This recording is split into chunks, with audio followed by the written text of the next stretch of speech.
Selamat pagi teman-teman semua di seluruh Indonesia. Selamat datang kembali pada acara Bincang-Bincang Smesco bersama Kemenkop UKM. Ini bulan Juli, minggu kedua. Selama bulan Juli ini kita akan mendatangkan narasumber yang memiliki produk-produk dengan materi lokal, namun diolah sedemikian rupa sehingga kemudian bisa menghasilkan produk yang sangat berkualitas dan menembus pasar internasional. Nama saya Valencia Huta Barat. Saya bersama rekan saya Afianti Arman akan memandu acara ini sampai jam 12 siang nanti. Untuk kali ini, judul kita adalah Inovasi Modern pada Tekstil Nusantara. Di beberapa sesi sebelumnya, kita sudah membahas beberapa filosofi dan juga teman-teman yang bekerja melestarikan dan juga mempromosikan, mengkampanyekan tekstil-tekstil Nusantara. Kita pernah kedatangan Pak Will dengan batik lasem, gitu ya. Kita juga pernah kedatangan Mbak Chandra Priyosusilo dengan kerja-kerjanya untuk tenun ikat di Sumba. Dan saat ini kita juga kedatangan narasumber yang nanti akan diperkenalkan lebih lanjut oleh Mbak Afianti Arman, biasa dipanggil Mbak Vivi. Silakan Mbak Vivi. Oke, selamat pagi rekan-rekan sekalian. Seperti biasa, sebelum memulai acara, saya akan membacakan latar belakang dari acara bincang-bincang kita ini. Buat yang sudah selalu mengikuti, ya ini akan mengingatkan kembali, tapi buat yang baru pertama kali ini ikut, mudah-mudahan akan menjadi informasi yang cukup berguna. Jadi, seperti kita tahu, COVID-19 adalah pukulan besar terhadap dunia usaha pada umumnya dan bisnis UMKM secara khusus. Tapi ini juga membuat kita mempertanyakan hal-hal yang selama ini kita terima begitu saja. Apakah sebetulnya ekonomi yang berlaku saat ini tepat, atau kita membutuhkan cara lain untuk memproduksi? Kita masih berada dalam kondisi krisis di mana setiap pelaku dirundung berbagai macam masalah seperti cash flow, perumahan karyawan, terganggunya supply chain, pembatalan order, berkurangnya demand secara drastis, dan sebagainya. Tidak ada yang selamat dari kondisi ini, tapi harapan tetap harus dijaga, rencana dan strategi juga tetap harus dibuat agar kita siap untuk kembali bergerak. Bagaimana caranya, bagaimana melihat peluang untuk bertahan, apakah ada prinsip-prinsip yang harus dijaga dan dijalankan? Bagaimana juga menjalankan ekonomi yang kreatif, tapi terutama apa yang bisa kita pelajari dari peristiwa ini agar lebih siap di masa datang. Kita mungkin belum punya jawabannya hari ini, tapi berbagi pengalaman dan visi dari sesama pelaku industri selalu bisa memberi inspirasi.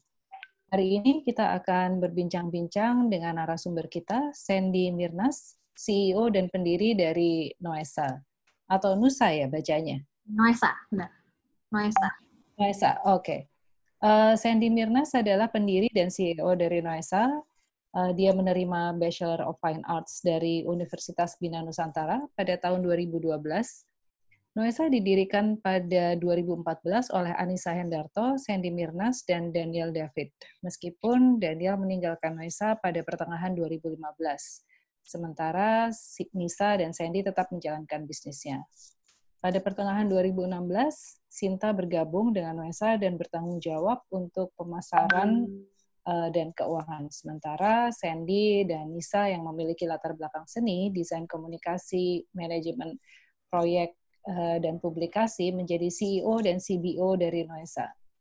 Noesa yang berbasis di Jakarta adalah studio desain yang menggabungkan seni budaya dan alam dalam inovasi produk modern. Melalui penelitian tentang budaya, Noesa mengumpulkan tidak hanya dokumentasi tentang Indonesia, tapi juga ide untuk produk-produk yang dikerjakan dengan kekayaan yang baik. Noesa berkolaborasi dengan artisan desa, dan mendorong mereka untuk mempelajari kembali tradisi leluhur yang terlupakan atau tergantikan.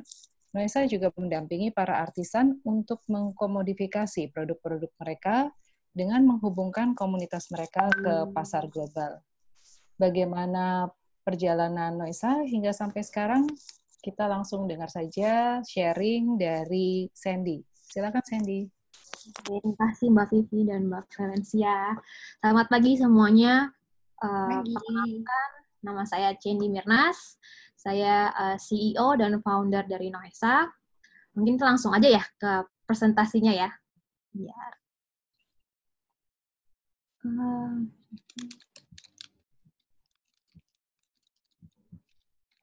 Oke.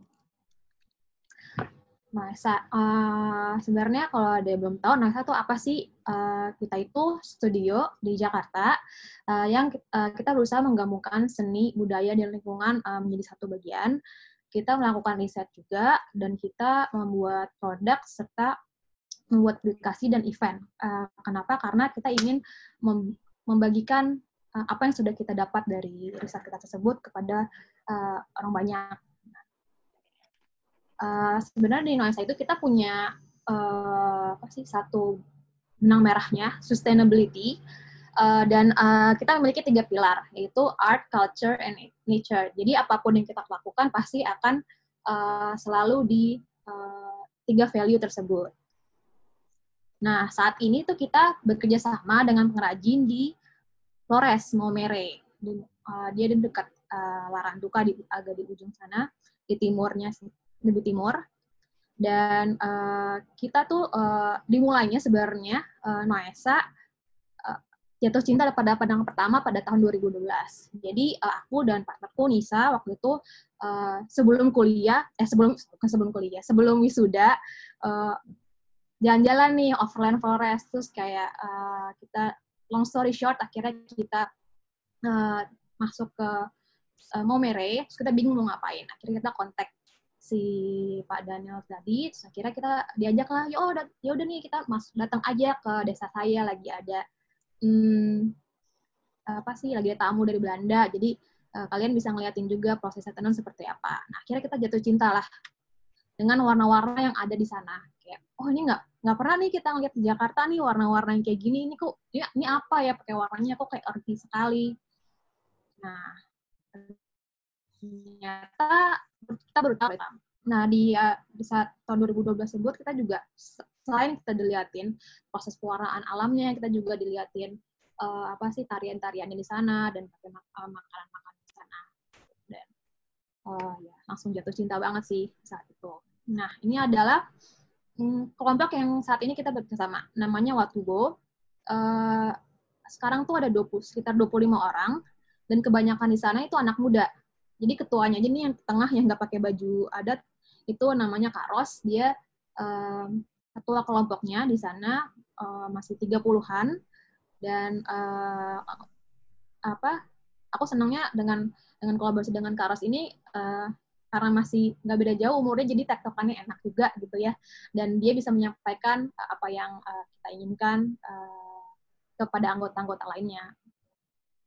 Kita juga ada sih sebenarnya sekarang kayak yang paling muda 13 tahun, tapi sebenarnya dia bukan anggota tetap, tapi kayak cuma kalau misal iseng dia nambah uang jajan, dia buat gelang, buat apa gitu. Nah, di Watubo sendiri, kain-kain yang dihasilkan itu menggunakan warna alam.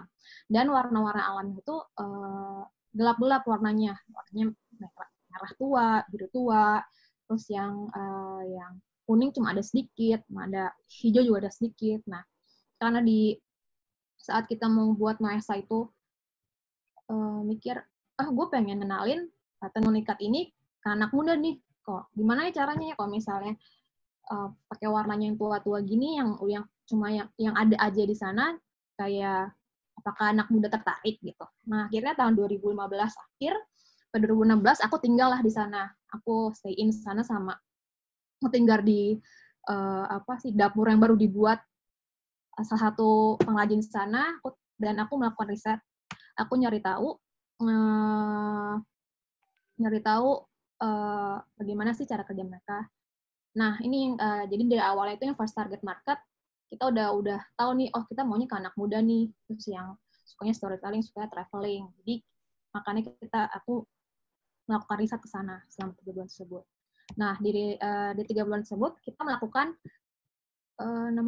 workshop sendiri aja gitu, kayak sama teman-teman pengrajin di sana, kayak yaudah di mana di halamannya punya tanaman apa nih yang kira-kira kita bisa coba-coba warna baru. Itu kita akhirnya ngumpulin, kita berapa hari ya, 5 hari apa seminggu gitu. Kita ngumpulin banyak tanaman, kita coba kita catat semua satu-satu, kita coba mix and match, hasilnya gimana nih, berhasil nggak? Nah, akhirnya setelah workshop yang kita adain sendiri itu dapat menghasilkan warna-warna yang lebih banyak daripada yang mereka udah pernah buat sebelumnya. Dan itu akhirnya membuka pikiran juga kepada pengrajin di sana. Oh, ternyata bisa ya gitu. Warna-warna dari warna-warna yang ada kita hasilkan, karena dulu di awalnya itu contoh sederhana misalnya ya kita mau membuat mewarnai benang gitu. Mereka hanya menggunakan sekali aja warnanya. Nah, sekarang sisa-sisa warna juga tetap dipakai, ntar coba dicampur, coba di apa. Jadi secara langsung membuka pikiran mereka kalau misalnya itu tuh sebenarnya bisa dieksplorasi lagi gitu. Apa sih si limbah dari hasil pewarnaan tersebut. Nah, ini salah satu warnanya kuning. Ini kuning kita pakai kunyit. Dan kita juga di sini ngebuat color swatch seperti yang di sebelah kanan itu. Jadi biar gampang juga kalau misalnya mau kasih tahu klien atau untuk kita sendiri ke pengrajinnya. Nah, ini tadi merahnya pakai akar mengkudu dan hijau dari turi. Ini salah satu contoh prosesnya. Di sana tuh yang paling, karena aku di sana sama 3 bulan dan ngerjain semuanya, nyobain semuanya, yang paling susah menurut kita adalah si akar mengkudu ini. Karena masih sebelum ada akar mengkudu ini masih ada namanya proses peminyakan. Dan ini untuk proses pewarnaan warna biru. Kita menggunakan indigo. Indigo di sana itu kita dapatkan dari kita ngomongin Tanjung gitu. Jadi biasa janjian dulu nih ya teman-teman pengrajin. Hari apa kita ke bawah yuk, kita sewa pick up ke bawah rame-rame untuk ambil indigo. Nah, kita patungan buat sewa pick up-nya. Kita ke bawah, kita ke kebunnya itu, kebun orang sih sebenarnya. Karena indigonya tuh tumbuh liar aja di sana. Akhirnya nah, selain itu kita juga mendokumentasikan semua proses dan motif, proses dan ya apapun lah yang terjadi di sana. Ini proses ikatnya. Jadi aku pun juga belajar ngikat juga. Walaupun belum tenun, aku belum belajar dari awal, tapi aku sudah tahu prosesnya seperti apa. Jadi aku bisa membuat sistem yang baru untuk mereka. Nah, di Nosa sendiri kita membuat sebuah produk fashion yang bisa dikenakan sehari-hari, tapi dengan menggunakan fine craftsmanship. Dan begini cara kita untuk menyebarkan cita kita terhadap si kain. Nah, ini ada kamera strap, gitar strap, back strap, lalu ada dompet, pokoknya barang-barang aksesoris yang bisa dikenakan sehari-hari. Nah, kalau di Nosa sendiri itu, kenapa aku sampai melakukan riset ke sana? Karena kalau misalnya dilihat yang tadi, kain yang warna biru merah itu tuh namanya kain adat. Nah, kita tidak mau memotong kain adat yang udah ada di sana karena kita tahu nih, oh ternyata kain adat itu ada artinya. Kenapa dia motif setengah gede, ada yang sampingnya ada yang nemenin, misalnya motif anaknya atau motif bapaknya, itu semua ada artinya. Maka dari itu kita dengan melakukan riset untuk merubah sebuah sistem, jadi kita tidak memotong kain, kita membuat kain itu dari nol. Seperti contohnya yang di sebelah kiri ini, yang warna pink, ini sebenarnya kita ambil motif utamanya, yang besarnya itu dari kain tradisional, tapi kita twist biar agak lebih modern, biar anak muda sebenarnya bisa pakai gitu. Sama yang sebelah seperti yang kanan. Dan warnanya pun warna pink gitu, kayak kalau misal kain adat kan udah jarang nih ya, maksudnya nggak mungkin juga ada warna pink gitu, makanya kita coba untuk twist itu. Dan ini yang untuk produk kita yang bando. Jadi setiap produk yang ada di Nosa itu, misalnya kita punya produk backstrap atau untuk bando, itu kita punya kainnya masing-masing karena kita sudah mendesain itu dari awal. Gitu. Nah, selain kita membuat produk, kita juga ngadain event. Kalau ini event yang pertama kita tahun 2015 awal, Mei. Ini kita ngedatengin pengrajin dari sana, 20 orang waktu itu. Kita ngadain talk show, bazar, terus workshop, ada juga instalasi, terus kain-kain bersejarah kita masukin sama di situ. Nah, dan selain si Pleudo itu, kita kemarin juga tahun lalu ngadain acara, jadi komite salah satu World Ikat Textile Symposium. Dan kita juga memiliki ya sebenarnya penginapan sederhana di sana, tapi sekarang lagi direnovasi sih. Namanya Orinila. Jadi buat orang-orang yang pengen belajar tenun, kayak pengen tahu gimana sih caranya buat tenun. Nah ini di Orinila tuh bisa. Nah ini salah satu peserta yang ikut workshop di sana. Dan ini hasilnya yang dari berapa ya waktu yang sampai itu 11 hari. Maka tinggal di sana setiap hari terus ngambil daun sendiri, ikat sendiri, tapi dibantuin sih, jadi setiap orang udah ada mentornya gitu.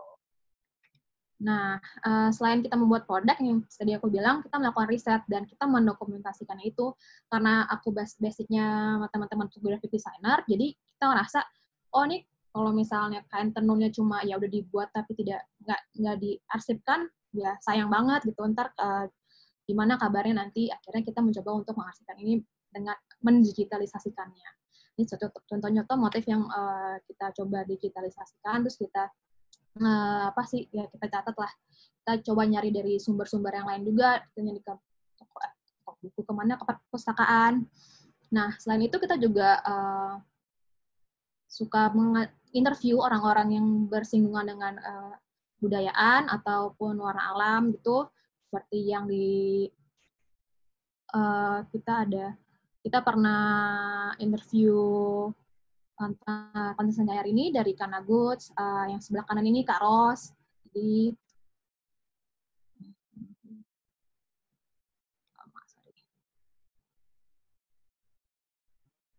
dan seperti yang di tengah kita coba interview, kalau teman-teman tahu ada Peter Van Hoven itu yang buat buku ikat yang tebel kayak kitab itu, kita coba nyari kontak dia untuk ngobrol-ngobrol, karena kita yang misinya pengen menyebarkan lah tentang budaya Indonesia ini ke anak muda.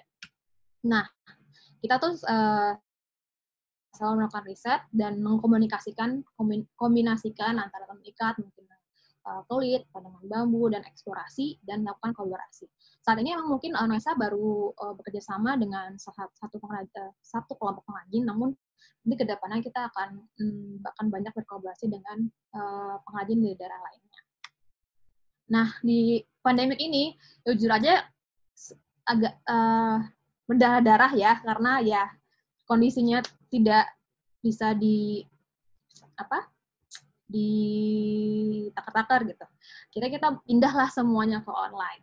Kita coba kita emang udah dari Tokopedia udah lama, tapi kita akhirnya coba gencarin lagi Tokopedia, di Shopee, dan di Etsy untuk yang pengiriman internasionalnya.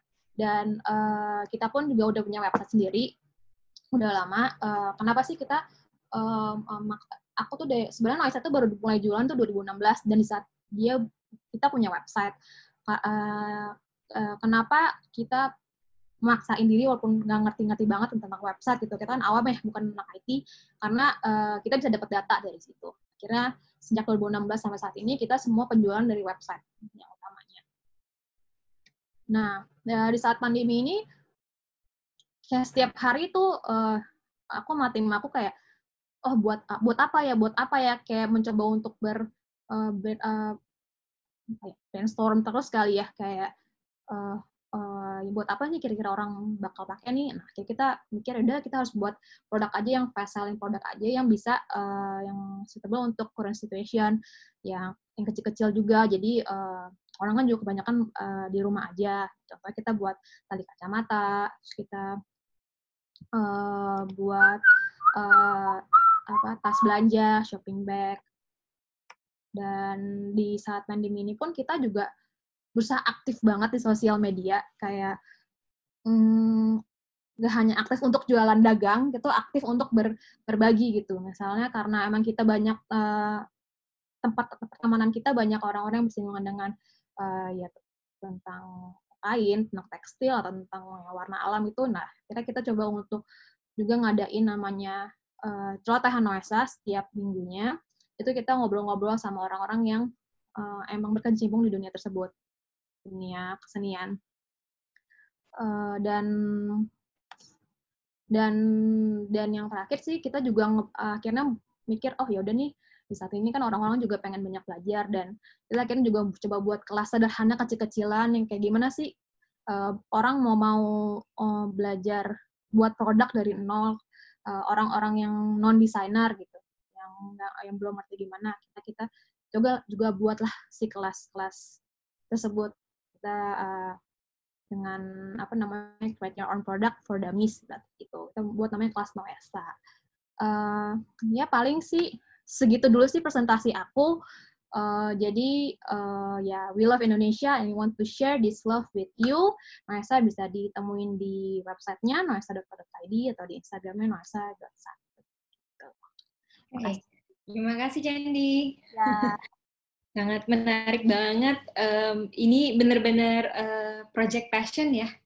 Jadi jatuh cinta pada pandangan pertama itu tadi saya catat banget gitu ya. Terus kemudian sampai terfikirkan bagaimana ini bisa menjadikan bisnis. Ini cukup ideal sebenarnya ya. Jika kita masuk bisnis, kita melakukan bisnis yang memang berdasarkan pada sesuatu yang kita cintai gitu. Ada banyak pertanyaan dari saya untuk eksplorasi lebih lanjut.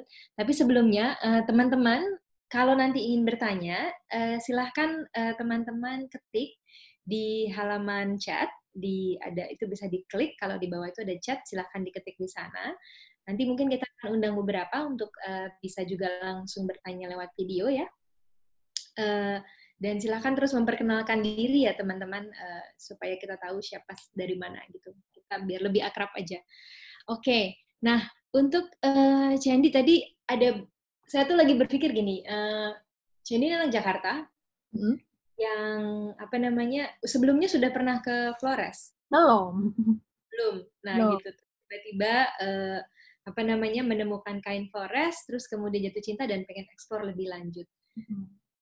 Dan kalau dari cerita teman-teman yang sebelum di sesi sebelumnya, itu kan kelihatan jelas ya kalau kita bekerja sama dengan sebuah kelompok masyarakat, ada pendekatan yang cukup intensif yang dilakukan, karena membangun kepercayaan itu kan bukan hal yang mudah ya.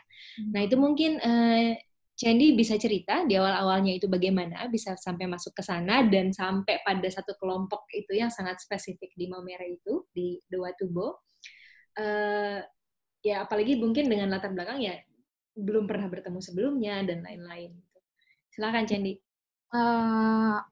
Itu aku beruntung aja sih pertama dengan ketua kelompoknya yang muda itu, Mbak. Jadi yang Kak Ros itu, hubungan tim Noesa dengan Kak Ros itu bukan kayak ya, emang kita profesional. Maksudnya aku selalu bilang ke Watubo,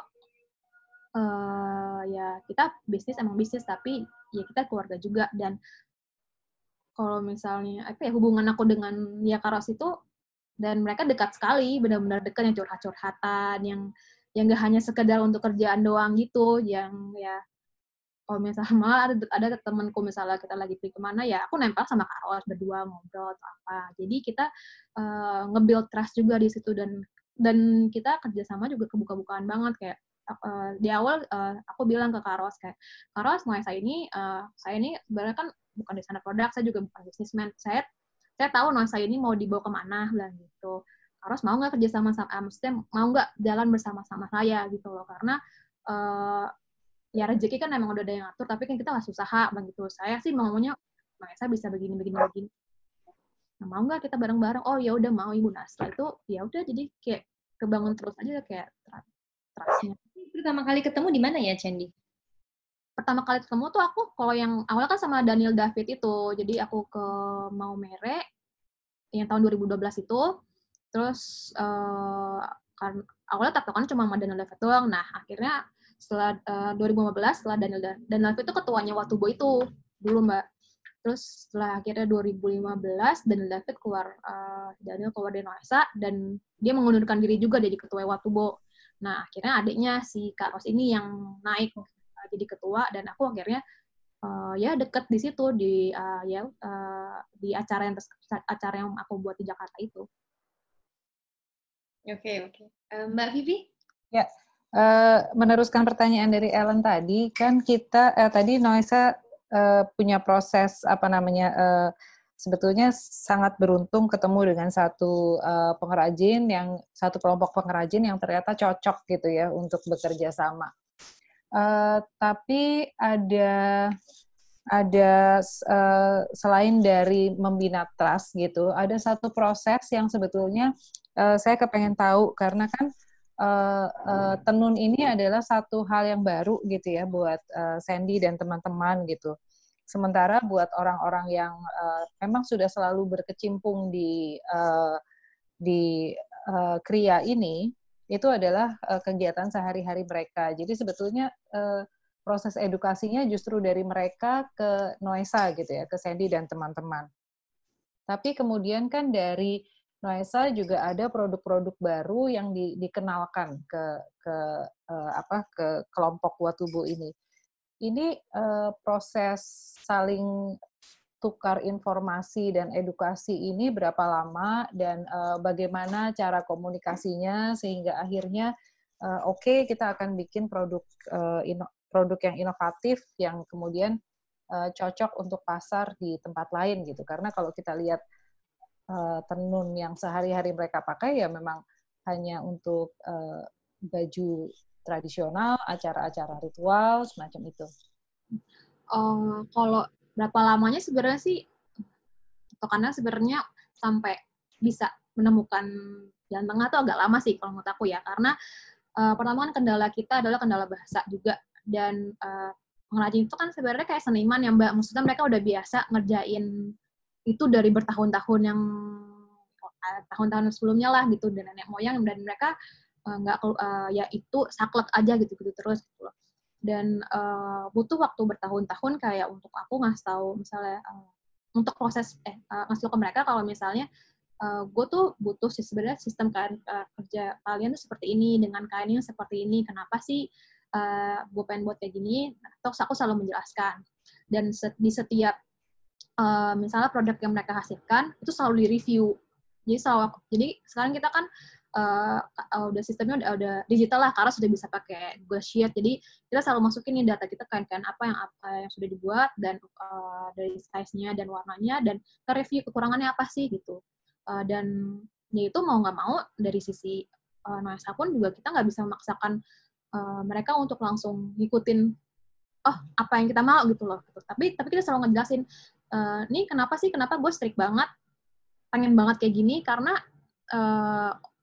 bayar gue itu juga rewel gitu loh. Maksud gue orang tuh pengennya yang produk tuh yang sempurna ya, walaupun ini handmade ya, tapi kan kita bisa buat sebaik mungkin gitu. Dan itu yang coba aku jelaskan coba ke misalnya Carlos, dan Carlos juga akhirnya mencoba untuk menjelaskan juga ke anggotanya gitu loh, kayak ya soalnya karena dia bilang ke anggotanya, karena Ibu Jenny kalau misalnya barangnya pun jelek, barangnya dibalikin juga ke Noesa gitu loh, kayak realistisnya seperti itu. Tidak realitanya tuh nggak ya kalau barang lo jelek tuh di reject aja gitu ya, rugi total. Noesa rugi, mereka juga rugi gitu. Dan ya udah, jadi kayak mereka akhirnya mulai paham juga kayak oh ya udah, emang ternyata begitu ya proses bisnisnya ya, nggak semudah yang kalau orang datang ke kampung mereka terus tinggal beli doang gitu. Sedangkan kita kan nggak akan kadang ada pesanan orang, atau mungkin dari akunya sendiri pengen produknya seperti apa, detailnya mau seperti apa gitu. Tapi itu lama sih, kayak ya kita juga banyak banget trial kayak oh ya udah salah ini, ntar depannya diperbaikin lagi ya gitu. Tapi di Noesa tinggal ngakalin aja, oh diapain ya gitu. Itu sih.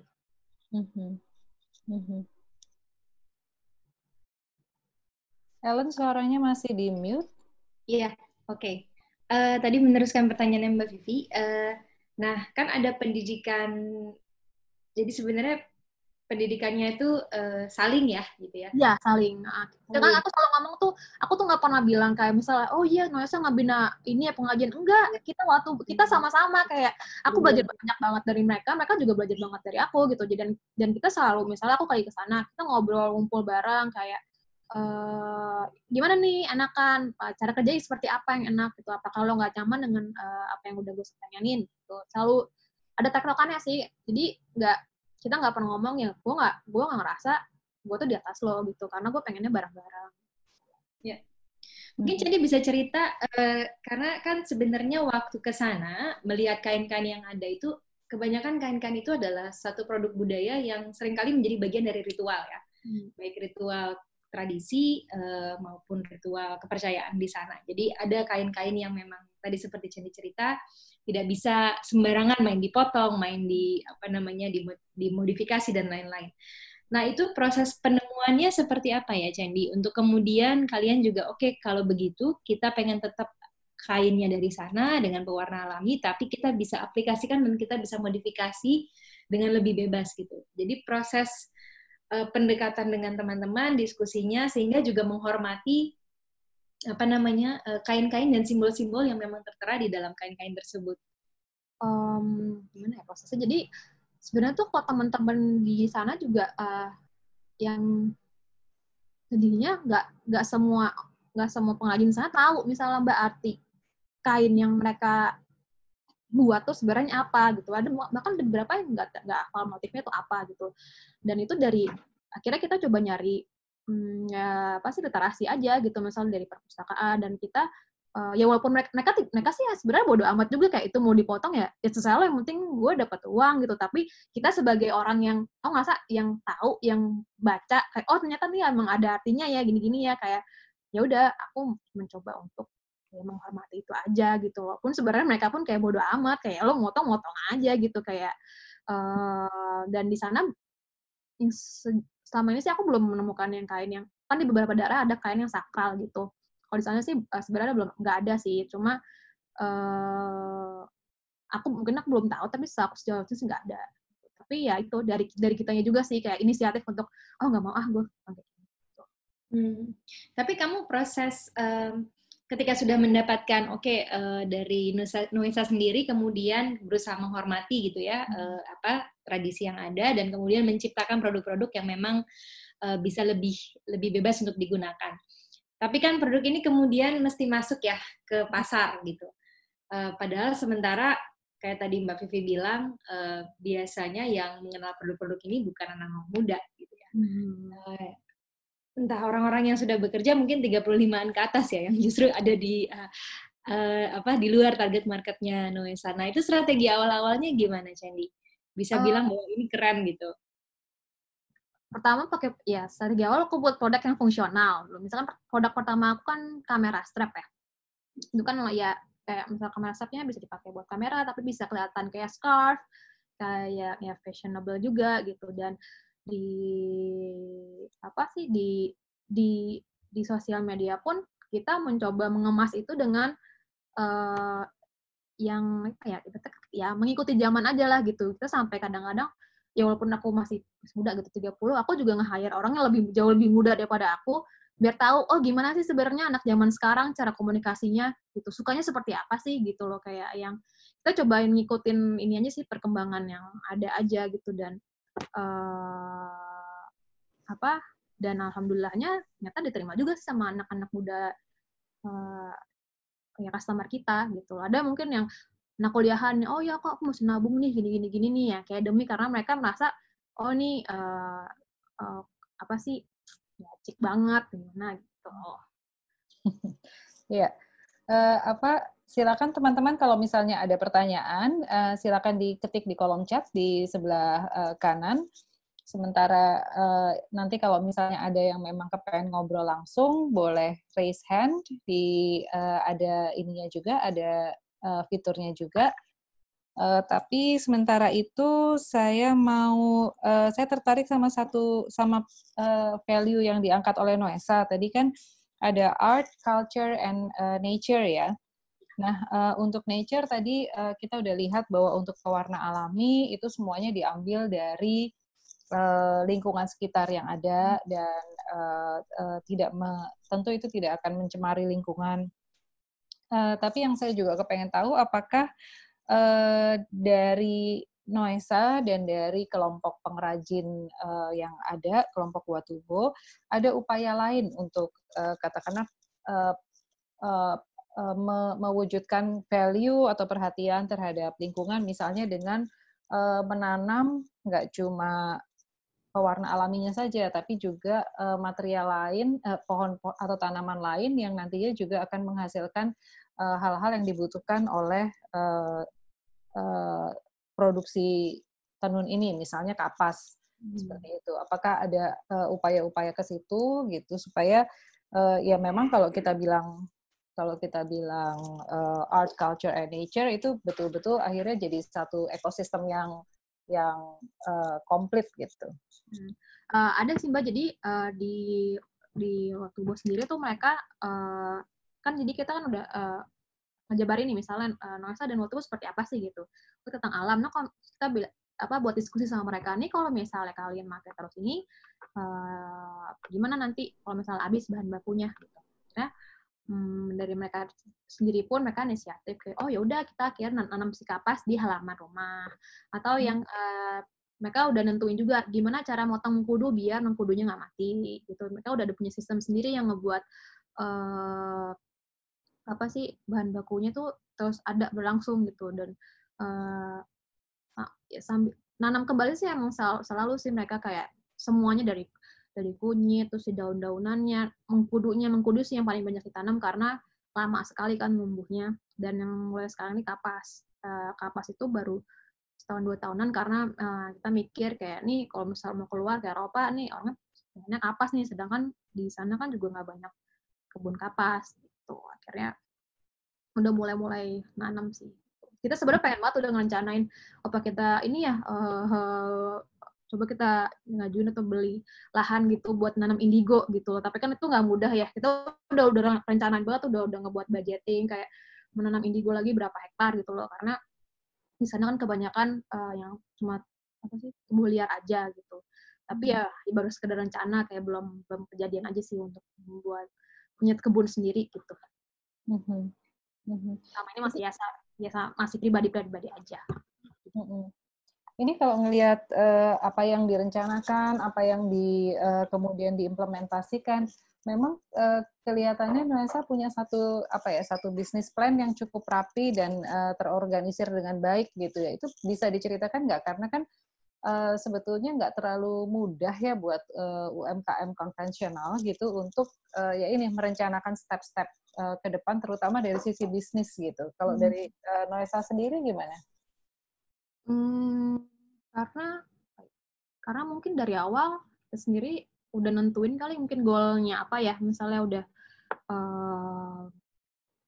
goal 5 tahunan atau goal apanya, jadi kita udah ngejabarin itu aja sih, walaupun banyak juga rencana-rencana yang belum terlaksana gitu, tapi kita udah sebenarnya udah punya draftnya, udah punya bayangannya gitu mau seperti apa, dan nanti ujungnya saya tuh maunya segede apa, kita udah dari awal tuh udah nentuin gitu. Jadi kerjanya pun semua pakai goal, nggak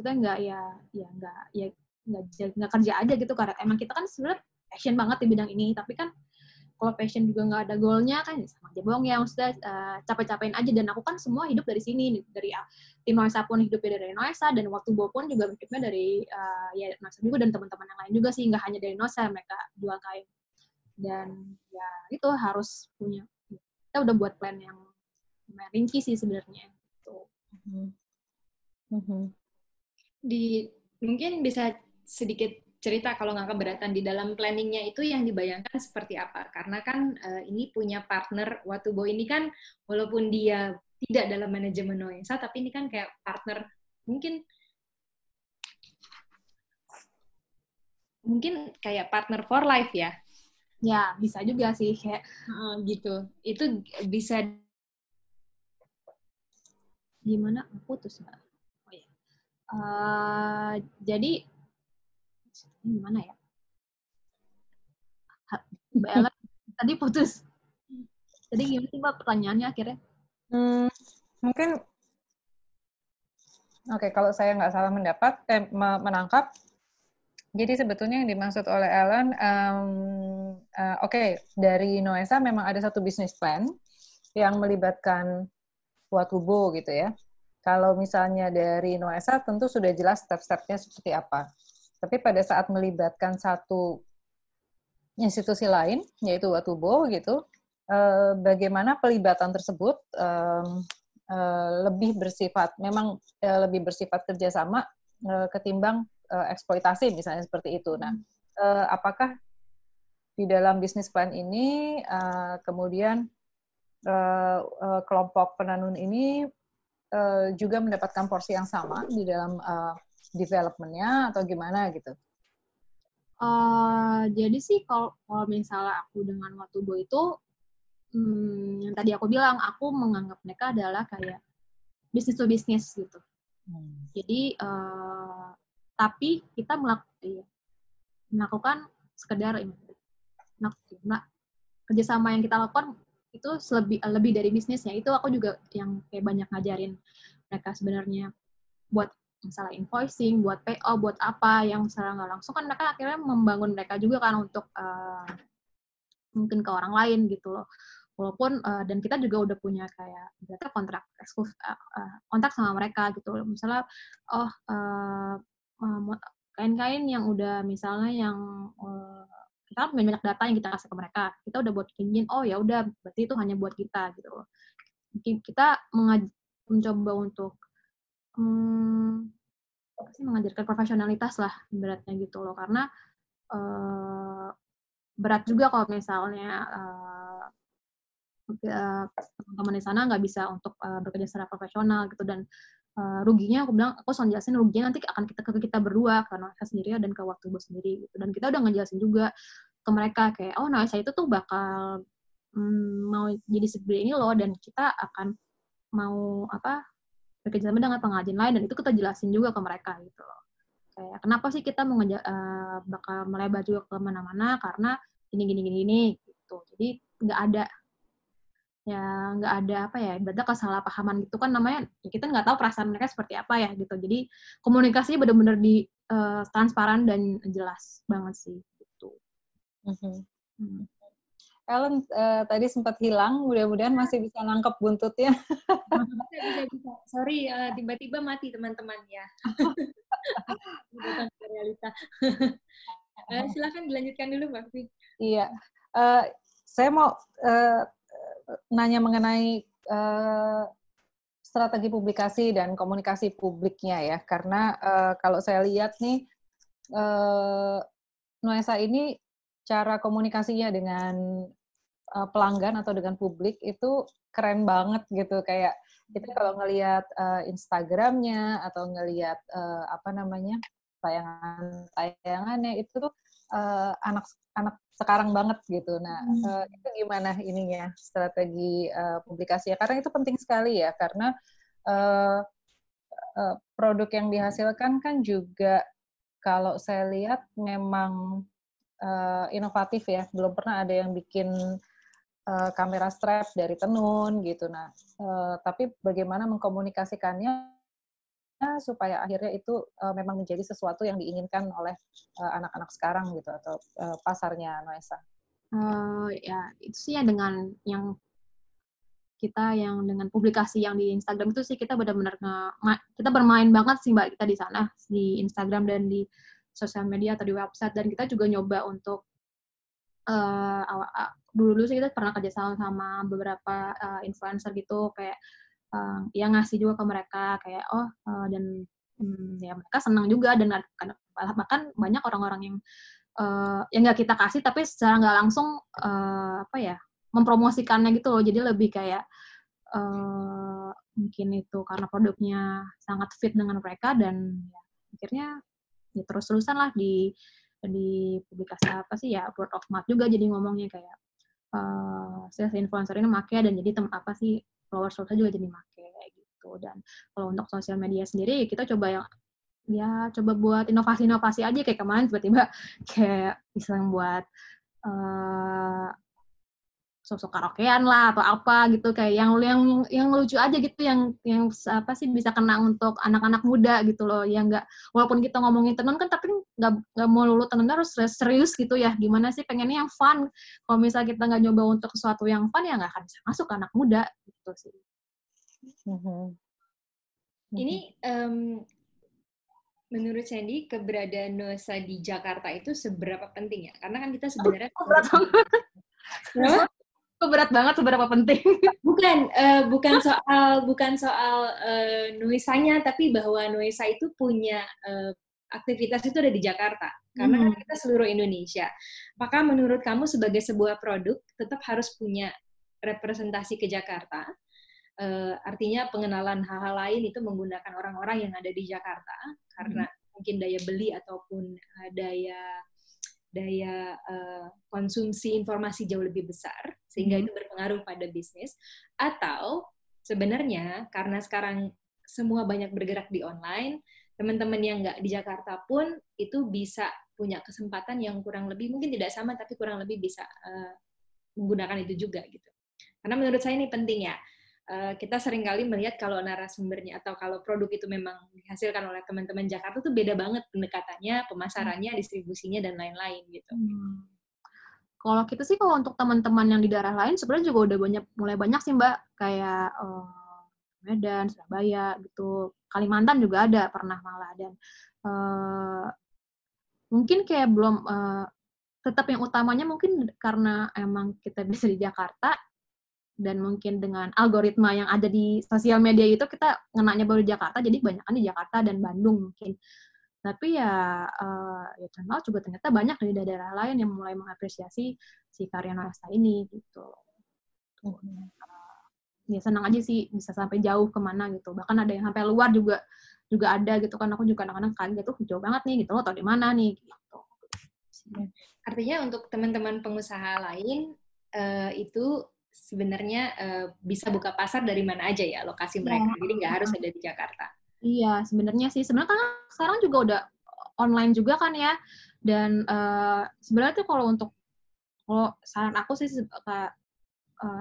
misalnya teman-teman mau buka usaha gitu kayak ya, terus dimulai dari website sendiri. Kenapa sih aku maksain diri walaupun aku bukan anak IT, aku bukan apa, kayak sendiri aku jadi dapat data dari situ gitu loh. Aku jadi dapat data dan aku bisa buat step-step selanjutnya seperti apa. Oh, gue mau produk ini. Oh, ternyata customer gue banyak kan orang ini ya. Orang ini suka seperti apa sih gitu. Sedangkan kalau misalnya tempat lain kita tidak bisa mendapatkan data tersebut gitu. Jadi kan udah ya gampang-gampang susah lah. Online itu mesti di-tweak banget sih, mesti dipelajarin banget, tapi itu bisa dan banyak yang ngasih ilmu gratisnya juga. Karena aku semua otodidak, kita kayak temanku yang masalah ads juga otodidak, aku masalah yang produk, masalah per IT-ITan itu aku juga otodidak. Aku udah berapa kali nyoba ganti-ganti, akhirnya hampir mendapatkan, oh yang ini nih yang pas buat Noesa. Tapi aku memang dari awal udah ngomongnya pengennya online. Ya, ada strategi online itu memang sekarang akhirnya yang menyelamatkan pemasaran dan distribusi ya, karena udah nggak mungkin offline lagi ya. Iya, sulit sekali. Sebelumnya apakah Noesa punya toko offline? Aku ada. Jadi kan kita di Pasar Santa ada tokonya, kantor, Manggudang juga di sana. Jadi kadang banyak juga customer yang ke toko Avan juga banyak sih. Lebih sama ikutan event-event gitu sih Mbak. Nah, untuk jual ke luar negeri ada masalah nggak untuk ekspor dan kalau jual sih enggak. Kalau untuk pengiriman sih sebenarnya nggak ada masalah sih, cuma kita palingan ada bayarnya belum yang sampai sebanyak sampai berapa yang kayak kontainer ya. belum sampai sekontainer itu, walaupun kita udah bilang ke waktu Bo, ini kalau ada yang pesen kontainer lo sebulan bisa berapa nih, nyanggup nggak 500 kain buat? Oh sanggup ibu gitu. Tapi sistemnya kita udah buat nih, walaupun belum ada sih sebenarnya yang buat begitu gitu. Tapi kita udah menyiapkan hal itu gitu loh. Dan ya kalau untuk memenuhi palingan cuma berapa yang dengan minimal order yang udah kita tentuin aja, belum sampai yang wow itu sih. Pengennya sih bisa sampai wow itu. Belum. Doakan. Ternyata mereka tahu dari mana, Candi? Nah itu yang aku kadang-kadang bingung. Gitu. Mungkin kalau ada yang pernah misal dari pernah ikut pameran juga di luar. Nah kadang-kadang tuh mungkin yang tahu kebanyakan lewat sosial media sih Mbak. Tiba-tiba ada yang nge-DM kayak, oh lo menerima wholesale ya, gini berapa harga wholesale-nya? Kebanyakan sih mostly dari Instagram sih, dan mereka akhirnya ngisi formnya di website. Nah itu misalnya salah satu tadi balik lagi ke strategi pemasaran ya, kan salah satu barang yang pertama kali dibuat adalah kamera strap.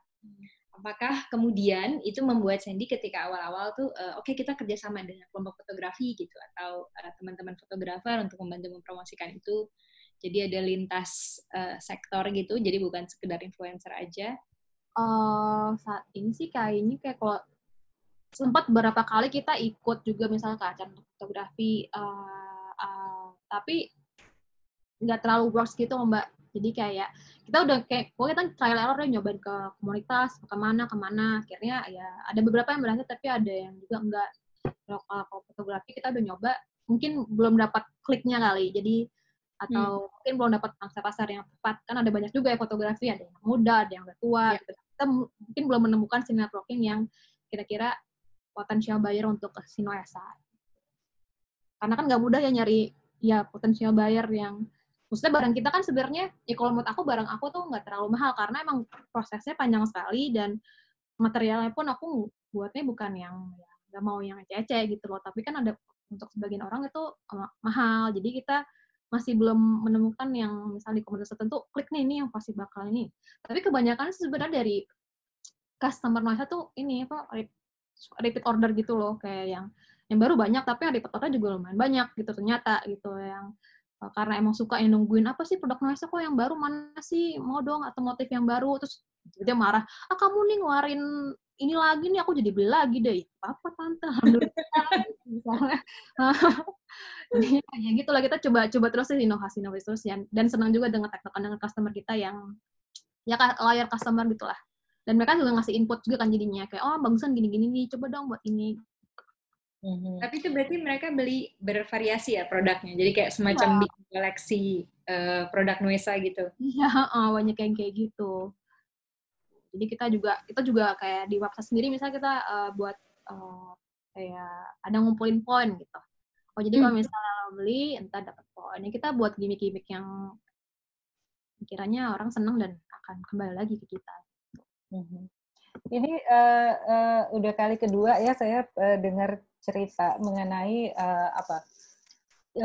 jadi sekarang ini pengalaman pelanggan atau customer experience itu menjadi perhatian yang penting gitu, dan kayaknya ini juga satu strategi yang dilakukan oleh Noisa untuk mengikat supaya ada loyal customer gitu, pelanggan yang setia gitu. Nah, jadi fokusnya bukan cuma di produk tapi juga di pelayanan yang service yang baik, komunikasi yang baik dengan pelanggan. Ini satu strategi yang mungkin Sandy bisa ceritakan lebih lanjut gitu, apakah memang dipikirkan dengan seksama gitu, atau itu memang terjadi begitu saja karena kalian memang senang komunikasi dengan pelanggan, senang dapat input gitu, atau memang itu ada di dalam bisnis kanvasnya gitu, karena itu ternyata satu hal yang penting ya. Kalau itu sih untuk masalah customer experience itu kita udah mikirin dari awal gitu. Kita memposisikan diri kita misalnya sama customer, oh ya masa maunya jadi temannya customer gitu loh. Kita mau jadi ya kita harus nggak boleh capek terus bercerita dan ngasih tahu, misalnya di dalam kita lagi pameran offline gitu. Itu kita kerjaannya cerita, benar-benar kerjaannya literally cerita, kayak sampai pokoknya semua yang jagain Noisa tuh harus udah hafal, kayak gimana sih, kenapa sih, kan kadang orang mahal nih, kok mahal banget sih, gini sih. Ya kita nggak, ya bukan udah mahal nggak usah beli, kita nggak gitu loh, nggak jadi apa sih penjual nyebelin gitu ya. Jadi kita cerita, oh iya mbak soalnya gini gitu, karena ini proses juga lama, kita pakai gini dan ya, dan ternyata dari apa sih konversasi itu ya mereka jadi tertarik dan mereka jadi menghargai prosesnya itu sendiri, dan apalagi sampai yang penasaran, oh iya mbak emang gimana sih, emang ada ini nggak sih, aku pengen belajar dong gitu. Apalagi sampai yang penyobain juga ada juga yang kayak gitu, dan akhirnya mereka oh iya wajar sih harganya segitu misalnya gitu. Dan aku cerita juga bukan cerita tempat, aku suka cerita personal juga ke customer aku.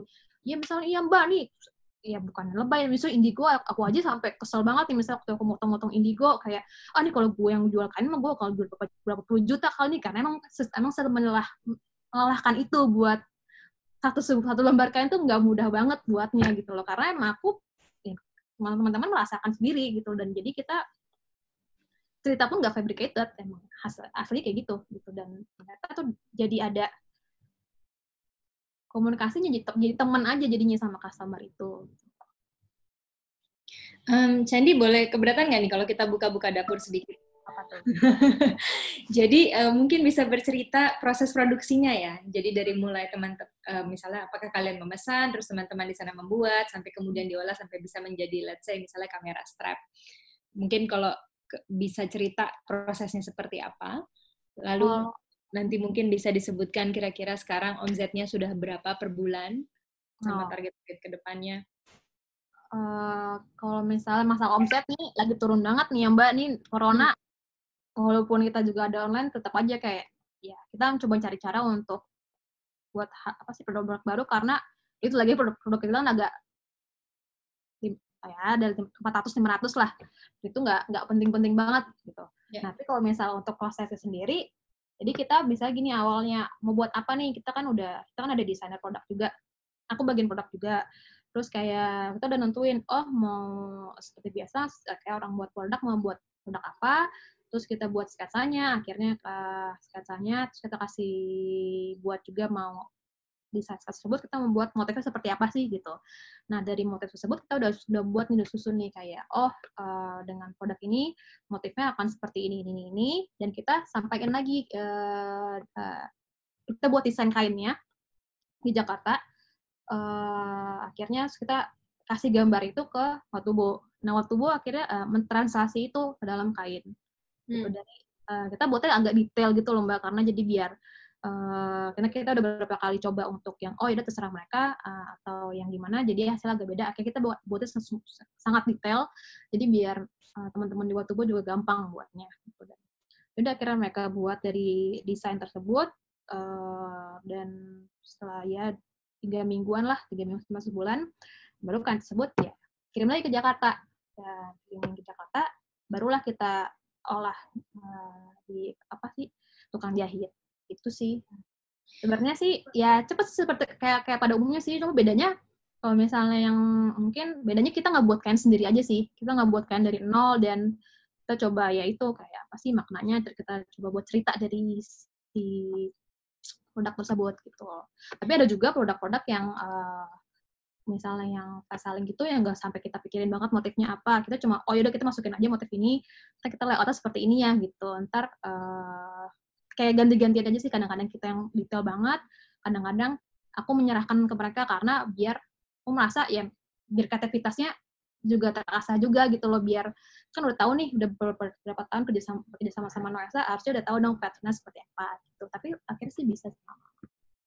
Itu tadi kalau kamu bilang soal detail, termasuk berarti ukuran kain ya? Karena berarti kan, nah itu yang bisa cerita lebih lanjut nggak? Karena kan untuk mesin tenun itu ada ukuran maksimum dan minimum. Nah, ketika membuat pola itu kan berarti sudah memikirkan satu kain ini bisa dipakai untuk apa sehingga ada efisiensi, tidak ada yang terbuang gitu. Nah, itu prosesnya gimana tuh? Ya itu aku prosesnya jadi karena jadi tuh yang pas aku tinggal di sana 3 bulan tuh aku benar-benar nyari tahu cara kerja mereka gimana, cara nenun gimana, cara merentang gimana, cara nge-layout benang itu gimana. Ya akhirnya ya udah kita ngebuat dari pengalaman yang kita dapetin itu selama riset, akhirnya kita coba buat ini sih ya, buat satu sistem yang gimana tuh satu kain tidak terpotong kayak. Jadi aku buat ukurannya pun misalnya buat ukuran atau buat hasilkan itu tuh mengikuti polanya mereka gitu loh. Sampai pola ngikat tenunnya tuh aku ngikutin pola mereka. Walaupun aku memiliki misalnya cara sendiri gitu loh. Mungkin kadang-kadang aku bilang, udah coba dulu deh pakai cara gue, bilang gitu. Bisa nggak? Kalau emang nggak bisa, udah pakai cara lo aja. Gitu. Jadi ya trial error aja sih. Tapi ya kita udah punya pattern sendiri sih untuk buat suatu kain gitu. Pokoknya kita berusaha untuk meminimalisir limbah. Kain-kain sisa pun kita masih simpen banget banyak di gudang, box gede itu yang kita lagi mikirin buat apa ya gitu. Kalau bisa semua dipakai gitu. Ya. Mbak Vivi, silakan. Ya, tadi masih mute ternyata. Saya balik sedikit lagi ke belakang ya tadi, karena Sandy cerita tentang proses belajarnya yang ternyata cukup lama ya, 3 bulan ya. Itu kalau misalnya nggak ada passion ke situ memang nggak mungkin sih ya.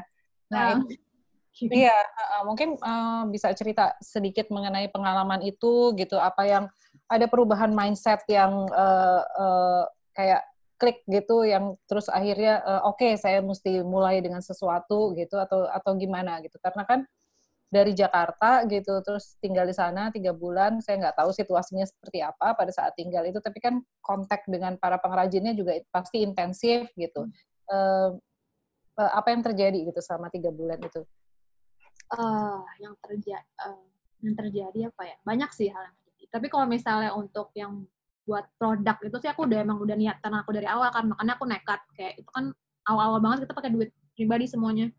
Yaudah kita keluar cobain ini, dan yang aku 3 bulan sana bener-bener literally kerja setiap hari, kayak kerja sampai jam 1 pagi sampai jam 3 itu kegiatannya benar-benar melakukan kegiatan kita lakukan, kayak yang dari motong sampai yang pernah aku ngadai indigo tuh sampai jam 3 berdua doang, kayak lampu-lampu di mana, dan di sana pun aku jadi apa ya? Jadi tahu cara hidup mereka seperti apa sih gitu loh. Karena kan aku selama 3 bulan itu aku 1,5 bulan tinggal di kota di Maumere, dan 1,5 bulanan lagi aku kira pindah ke kampung karena aku ngerasa capek nih bolak-balik, dan Maumere panas sekali pada saat itu, kayak yang ada aku cranky terus setiap hari gitu kan. Akhirnya aku mikir, yaudah Karos, kita pindah aja dah, kita tinggal aja deh di kampung. Nah, tinggal di mana Ibu? Bilang gitu, di rumahnya. Lagi nggak ada. Ternyata si rumahnya tukang pengrajin ini dia lagi buat dapur yang apa sih yang belum dimasukin bahan apa sih peralatan dapurnya lah. Karena aku tinggal lah tidur di situ sama Karos. Aku kayak sampai mikir sebelum datang kayak sampai banyak hal-hal yang kagetin, kayak ternyata pola hidup mereka seperti apa. Ternyata mereka ada yang di sana mereka nggak punya toilet gitu misalnya. Itu aku shock banget gitu. Akhirnya aku sebelum gue pindah, udah gue buatin toilet deh, misalnya lo jasanya ntar gue bantuin chip in masalah bahannya gitu ya, hal-hal gitu, dan kita buat sederhana tapi bagus gitu, dan senangnya ternyata dengan kita buat kayak gitu yang pengrajin lain juga mikir, yang karena banyak banget Mbak di sana yang nggak punya toilet. Aku shock banget, ini bisa di mana Karos, ulang gitu, pupnya di mana, ulang gitu.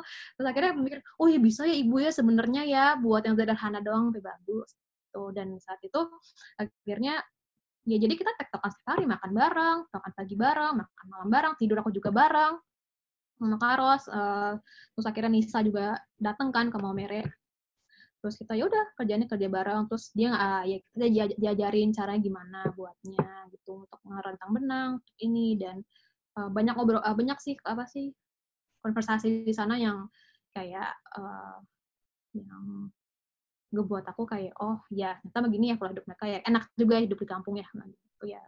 Karena aku paling seneng kalau sudah tinggal di sana, aku seneng banget karena nggak ada sinyal, nggak ada apa gitu loh, fokus semuanya. Dan jadi juga mereka juga jadi tahu kayak sebenarnya kenapa sih gue ini anak-anak nih, anak 2 kecil maunya tinggal di kampung gitu loh, maksudnya lo udah enak tidur di kota gitu loh, ngapain lo kerja di sini ya. Jadi aku ceritain ya kenapa gue pengen ini, mimpi gue apa sih. Jadi aku selalu nge-share kayak mimpi gue tuh ini loh buat Maesa, kenapa gue sampai rela gini-gini kayak ya gue pengennya jadi lo juga tahu kalau gue tuh serius ngerjain ginian, nggak mau bukan sekedar yang apa sih lewat aja gitu loh, benar-benar ya dengan hati lah buatnya gitu loh. Iya, menarik sekali ya, karena ini kan ada satu apa namanya, ada satu tiba-tiba ada 2 anak muda dari kota, entah dari mana gitu, terus tinggal di desa selama 3 bulan dengan orang-orang yang sama sekali nggak dikenal, dengan satu budaya yang juga begitu jauh tentunya dari Jakarta ya. Ya gitu sih. Dan aku juga senangnya jadi mereka kayak kan ibaratnya setiap kita ngumpul gini Mbak, kita selalu kayak buat ngumpul gitu bareng-bareng. Misalnya kita bisa ngerjain apa gitu. Selalu ada evaluasi gitu bareng-bareng. Dan kayak jadi kayak selalu ada yang aku senang, kayak jadi selalu ada milestone-nya gitu loh, nih ada orang-orang yang biasa diem aja jadi mau bersuara. Jadi kayak berani berani belajar untuk keluar dari zona nyaman mereka gitu loh, untuk kayak ya mereka maksudnya nggak jadi nggak takut misalnya ngomong ngomong ke aku atau ngomong pendapatnya mereka gitu. Senang juga sih jadi banyak lah. Ya. Alex? Ya, jadi tadi tapi belum sempat di itu ya. Kalau dalam masa normal omsetnya berapa sekarang kalau boleh tahu, Nusa? Berapa? Rata-ratanya sih sebenarnya kayak 60-80 lah rata-ratanya, up and down aja sih. Tapi kalau misalnya ada event bisa lebih. Kalau misalnya tiba-tiba kan ada B2B juga kan, B2B yang out of nowhere gitu. Dan ini kombinasi kain saja atau kombinasi kain yang sudah dijadikan Mostly yang udah produk. Dari produk ya. Tapi ada permintaan untuk kain saja gitu. Kain saja juga ada sih. Kita pernah tuh ngerjain kafe, pernah kayak mini-mini yang table runner, placemate itu juga ada. Tapi itu kita desain juga sendiri. Maksudnya nggak, tuh punya apa gitu, kita beli, nggak, kita jadi desain sendiri juga. Oke. Nah, itu bisa di-share nggak kira-kira apa aja? Tadi kan yang kita tahu tadi yang kamera strap ya, tapi ide-ide produk lain yang juga sebenarnya mungkin bukan kalian jualan langsung, tapi di commission gitu, itu kan berarti ada tuh barusan. Apa aja ya, Sandy, yang ada ya? Kalau yang kain tuh kayak kita pernah yang buat itu, aku bilang table runner, placemate, itu kain-kain. Banyak kan sih kalau yang kain jadi. Kalau yang fashion itu lebih ke B2C sih, bukan ke bisnis yang lain. Paling ngejar souvenir juga? Sebenarnya ada juga. Aku tuh pernah ngerjain juga buat Kementerian Pariwisata, kamera strap buat mereka bagi-bagiin ke mana ya? Ke media sama ke influencer kalau nggak salah. Terus kita pernah juga sama Kemenlu buat souvenir. Terus sih tamu-tamunya Bu Menteri tuh juga pernah sih. Atau ada juga yang buat custom, yang apa sih? Buat orang workshop apa tapi pengen ada barang tanya, itu juga pernah buatin itu juga. Kanal-kanal ini biasanya diperoleh dari mana ya, Sandy? Kanal ini kayaknya mungkin word of mouth kali ya, atau pertemanan kali. Ada yang pertemanan, tapi kebanyakan sih word of mouth sih, kayak direkomendasiin sama ini, saya direkomendasiin sama ini untuk ini gitu loh. Kayak coba hubungin aja. Kebanyakan sih kayak gitu sih, rekomendasi sih. Karena aku pun aktif lumayan ya nggak aktif banget sih, tapi usah aku ikutan beberapa organisasi gitu kayak Warlami, dan yang kayak kemarin aku buat jadi Commuter World Ikat Textile Symposium, itu aku jadi banyak kenalan banget sama orang gitu. Dan ya channel ini juga dari situ juga gitu. Jadi nggak hanya sekedar karena emang ini passionate banget, aku suka banget ngedigging ini, jadi aku juga nggak masalah kayak walaupun ya kebanyakan di organisasi itu kebanyakan ibu-ibu, aku paling kecil misalnya biasanya, ya udah aku tetap ikutin gitu loh, kayak walaupun kadang-kadang yang nggak nyambung, tapi aku seneng karena mereka yang ngerjain tentang tenun dan passionate banget ngomonginnya, dan aku dapat ilmu dari teman-teman di organisasi itu gitu loh. Karena kan nggak ada ya Mbak, kalau yang anak-anak muda yang seumuran aku yang buat komunitas ya aku nggak tahu sih, aku belum menemukan sih gitu sih, belum komunitas yang kayak tenun kain-kain gitu yang ya mereka juga kayak riset tapi jualan juga kan jarang gitu. Nah kalau yang aku ikutin ini tuh ya tante-tante dan tante-tantenya itu kayak ya aku banyak belajar banget dari temen tante-tante itu sih gitu.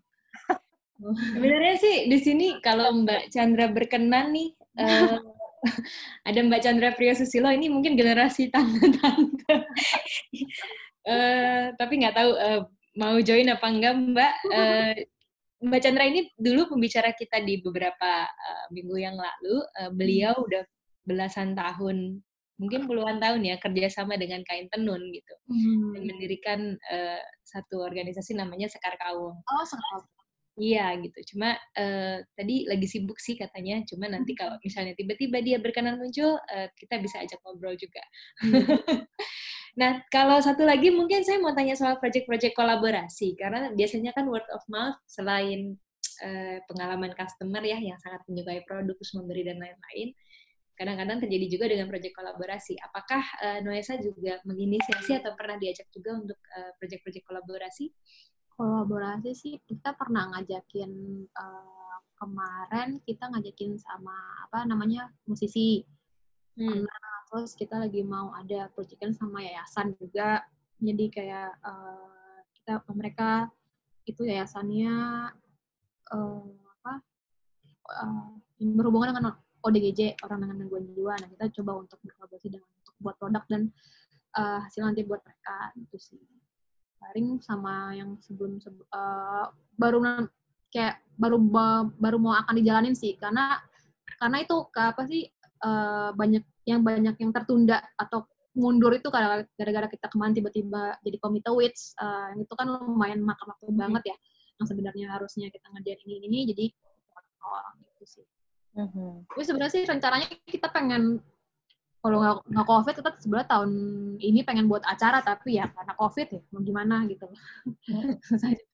Ya, ini yang saya lihat. Apa ya, mikir kalau buat acara tuh senangnya ada jadi orang tahu gitu ya.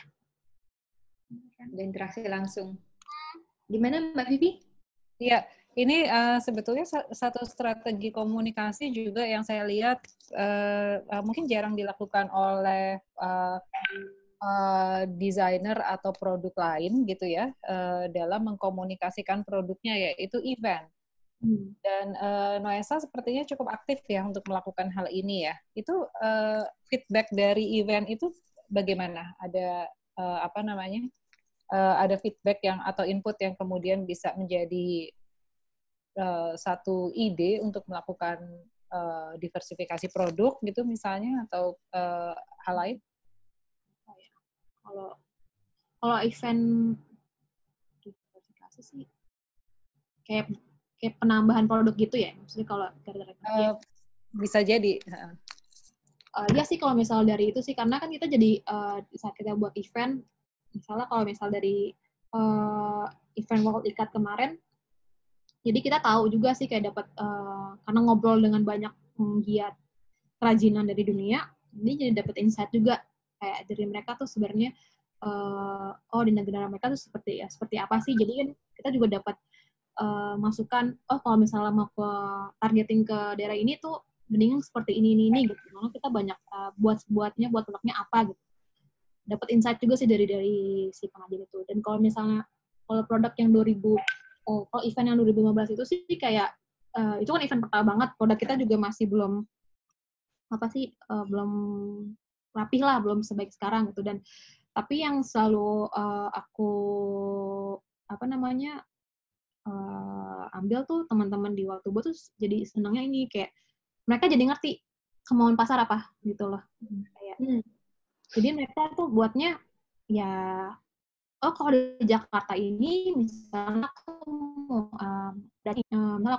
aku tuh sempat dulu tuh buat nama acara Mai cuma 4 hari doang, kayak kecil-kecilan aja. Jadi mereka udah nyiapin, kalau misal pameran Jakarta, gue bakal buatnya harus ini gitu. Jadi ngerti gitu sama teman pengrajinnya itu, nggak hanya asal buat aja. Warnanya bagusan ini ya. Gitu. Dan mereka pun kan jadi juga ngerti juga gimana sih kalau misal lo jualan itu display-nya seperti apa sih gitu loh. Jadi kayak jadi banyak ilmu baru juga sih jadinya kayak mereka jadi kayak, dan mereka itu menerapkan itu di kampungnya mereka. Kalau ada tamu baru kayak kalau nge-show produk harus seperti ini gitu loh, ngerti nggak? Kita nggak boleh nge-show produk yang asal-asalan kayak di pasar gitu loh, karena itu nggak menarik. Dan aku juga bantuin mereka buat hang tag-nya atau apa, dan mereka jadi ya mulai bercerita lah gitulah, jadi inputnya itu sih. Ya. Ini teman-teman belum ada yang mau bertanya atau keasikan mendengarkan cerita? Silakan, karena ini ada beberapa yang juga udah sering ikut juga, jadi cukup repeat customer, repeat partisipan kalau ini. Jadi silakan kalau mau tanya, kenapa? Ya, mumpung belum ada yang nanya, saya mau nanya lagi. Kalau misalnya bicara tentang partnership ya, ada ini nggak, Sen? Ya kita boleh berpikir boleh berhayal gitu ya untuk katakanlah kerjasama dengan satu produk yang nantinya bisa go internasional gitu. Kan Noesa membuat satu kamera strap gitu ya, dan ada pendekatan katakanlah ke merek-merek kamera yang tertentu gitu. Apakah ada pendekatan ke, terpaksa nyebut merek nih, ke itu misalnya atau ke apa namanya ke Nikon atau ke Leica atau apa gitu ada. Tapi ini nggak terbatas pada ini aja ya, pada kamera strap, tapi hal-hal lain juga kan. Kalian sekarang juga bikin kayak semacam apa namanya tali kacamata ya gitu. Ya. Apakah ada pendekatan ke situ gitu atau ke desainer atau apa gitu yang nantinya bisa meningkatkan nilai jual? Kita sih emang sebenarnya udah ada rencana. Aku tuh sempat mau ngontek salah satu brand kamera sih, tapi mungkin kayak belum nemu apa mungkin kayak belum nemu orang yang tepat atau belum klik aja sih. Tapi kita udah mikirin nih kalau misalnya kamera saya pengen coba ke brand apa atau kemana. Kita lebih ke yang apa sih? Lebih ke suatu produk brand yang bisa nambah nilai jual sih. Bukan kalau ke di sana kita belum ada ini sih, belum ada kepikiran mau kolaborasi produk apa gitu sama desainer, aku belum ada. Tapi aku dulu pernah itu Mbak kayak kerjasama sama Mas Priyo Octaviano. Itu aku kolaborasi tapi bukan produk, jadi aku membantuin dia untuk masalah aksesorisnya dan aku buat promosinya juga, videonya seperti apa gitu. Pernah kayak gitu. Tapi ya belum, kalau untuk yang buat produk sama desainer ini masih belum kepikiran sih. Dan itu tidak masuk dalam rencana jangka panjang Noesa atau gimana? Sebenarnya mungkin akan masuk, tapi karena belum kepikiran siapanya itu, jadi belum dimasukin gitu loh. Jadi kayak, ini siapa ya gitu ya. Paling kayak, ya itu, paling lebih ke yang ke brand sama mungkin ke influencer sih gitu. Karena masih bingung aja gitu, kayak di sana siapa ya yang kira-kira cocok nih sama bisa diinin sama produknya Noesa gitu. Itu masih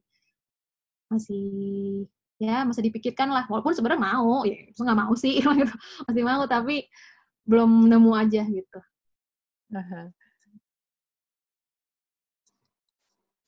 Ellen masih di mute? Yes, ini udah ada beberapa pertanyaan. Akhirnya Mbak Kiki keluar juga. Tapi sebelum ke Mbak Kiki, kita ke Sinta dulu. Warna-warna di luar warna tradisional mereka, seperti pink tadi, dibuat 100% pakai bahan-bahan alami juga. Nah, mungkin saya mau ngembangin pertanyaan ini juga sedikit. Sebenarnya yang dibilang warna tradisional mereka itu apa ya? Warna-warna yang memang khas mereka, dan selalu hanya ada itu bertahun-tahun sampai kemudian Noesa memperkenalkan potensi warna-warna baru. Iya, jadi kalau warna-warna tradisional tuh yang tadi aku bilang, kayak yang kita lihat di slideshow, itu warna biru, yang di awal-awal yang sarung adat, biru, merah tua, biru tua, dan kalau yang tentangnya pink tadi dibuat 100% pakai warna alam, iya, gitu. Terus, jadi kita tuh awalnya Mbak, aku lupa cerita, jadi biar mereka mau eksplorasi tuh aku beli buku, banyak, beberapa buku tentang natural dye. Aku bawa ke Momere. Nih, bisa loh pakai warna gini gitu loh. Warna itu apa namanya nggak hanya biru tua merah tua loh. Nah udah akhirnya mereka mau coba, ya kita coba belajar aja dari buku-buku itu, kita coba, terus kita ya aku nyari juga di internet atau ngobrol-ngobrol sama teman-teman yang di organisasi gitu. Caranya. Tapi semua pakai warna alam kita. Itu trial error sih. Sampai mendapatkan konsistensi warna yang pas ya. Jadi, nah semua proses itu juga direkam berarti ya? Untuk misalnya warna pink yang sekian, ini prosesnya seperti apa, itu direkam juga? Kita nyatet sih, karena susahnya warna alam itu tuh nggak bisa konsisten banget, karena kan tanahnya gimana, terus nanti airnya juga berpengaruh. Tapi kalau warna alam kan pH atau apa, dan ya nggak bisa konsistensi banget, tapi mendekati sih bisa gitu loh. Oke. Mbak Vivi silakan nih, Mbak Chandra, mumpung kita bisa kalau Mbak Chandra bisa apa namanya, bisa kelihatan videonya, Mbak Chandra?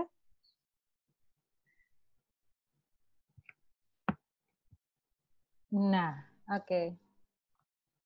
Halo Mbak Chandra. Halo. Silakan Mbak Chandra. Hai. Sandy keren banget, Noesa. Aku suka.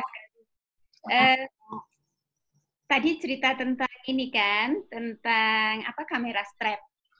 Ya, aku tadi udah berapa menit udah ketinggalan di awal. Teman-teman di Watubo masih pakai ini nggak? Kapas pintal? beberapa doang. Jadi yang ngerjain itu palingan 1-2 orang doang sih. Oh gitu. Karena kalau kamera strap itu kalian bikin dengan kapas pintal dan warna alam yang kapasnya ditanam di sana sendiri, itu kan bisa dibilang zero carbon footprint. Tapi Udah kok, itu ada, tapi kita nggak jualin cuma buat display doang loh, kayak karena siapa yang mau beli gitu nanti di Jakarta kayak itu mahal banget pasti. Enggak juga kalau kalian menanam kapas kembali. Jadi mendampingi yang memang keluarga-keluarga pemintal untuk mulai tanam, mulai dari kecil aja gitu, itu bisa jadi ikon kan, karena fotografi itu kan sering digadang-gadang untuk sebagai wisata yang jejak karbonnya rendah. Take pictures, don't take apa gitu kan, nggak boleh petik apa, ambil foto aja gitu. Nah kalau bisa bikin yang dari kapas yang ditanam di situ keren banget. Iya. Ya sih, kita sih emang udah ada sih, malah kayaknya kita udah buat desain produknya, udah ada, kayaknya udah jadi malah.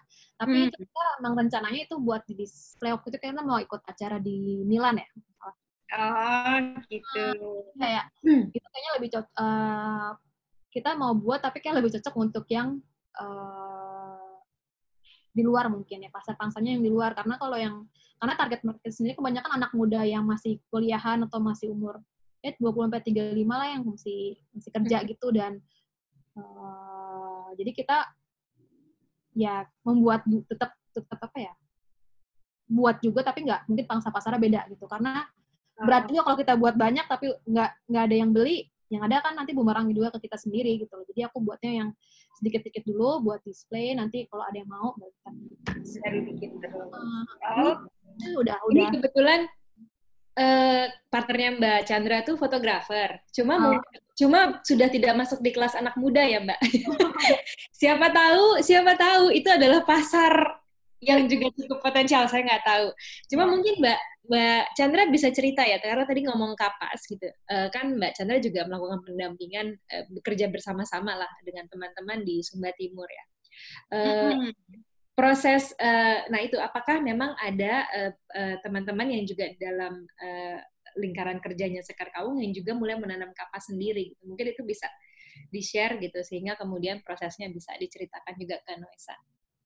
Mungkin ada ya, siapa yang nanam, siapa yang ini untuk skala kecil, beberapa sudah banyak yang nanam.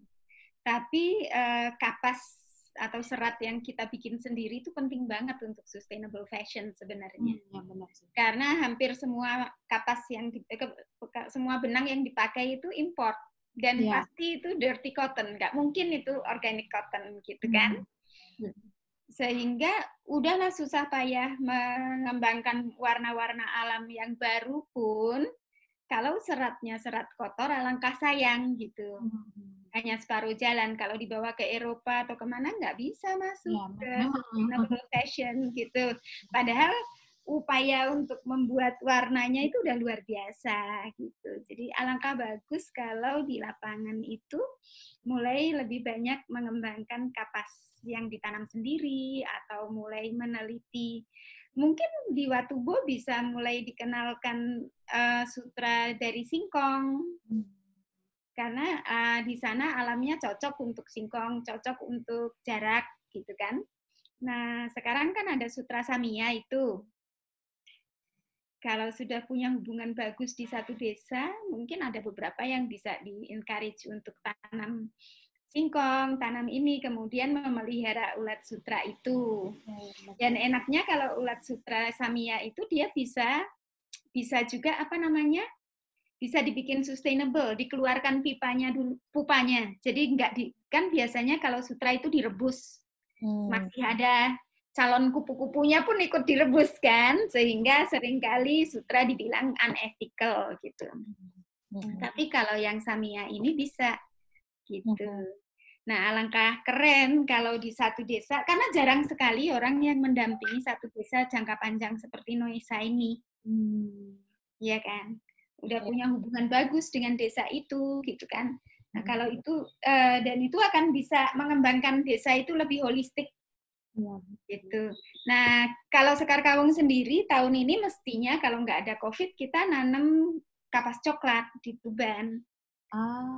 Kita lagi meneliti 3 gradasi warna. Jadi kapas itu diteliti, kemudian dikembangkan gradasi warnanya, ada coklat tua, coklat muda, coklat ini. Nah, itu tadinya kita mau eksperimentasi itu. Tapi harus diparkir dulu. Ya. Nah, nanti kalau misalnya itu tahun depan kita bisa kembangkan, bisa aja sih kita bagi benihnya ke teman-teman untuk diuji cobakan di sana gitu. Ya. Nah, ini berarti awal satu calon kerjasama yang sangat baik, karena dengan demikian bisa ada alih informasi, alih pengetahuan dari generasi anak muda dan tantenya. Boleh. Aku mau mendekati generasinya Candi aja. Generasi tantenya, El. Iya. Itu aja sih yang bisa sangat menurut saya akan keren banget kalau Noisa bisa kemudian mulai main di serat juga. Satu lagi sebetulnya ya, di zaman sebelum Masehi kalau nggak salah ya, zaman